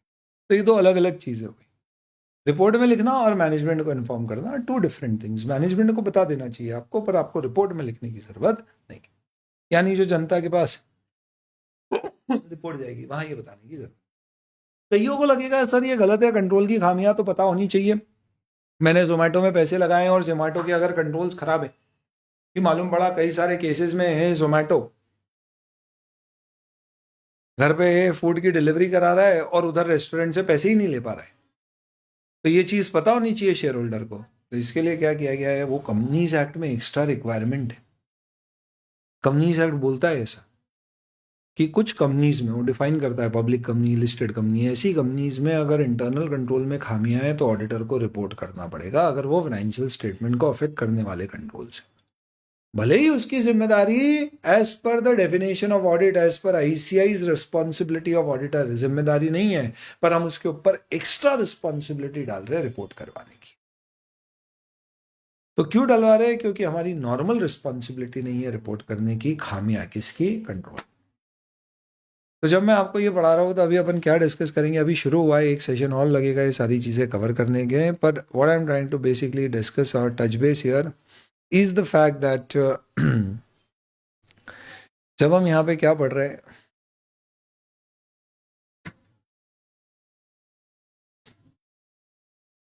फाइनेंशियल इन्फॉर्मेशन, तो अपन सिर्फ ये नहीं है कि बैलेंस शीट चेक कर ली काम हो गया। उसको चेक करने के लिए laws and regulation, internal control, 100 चीज़ें और समझना पड़ती है।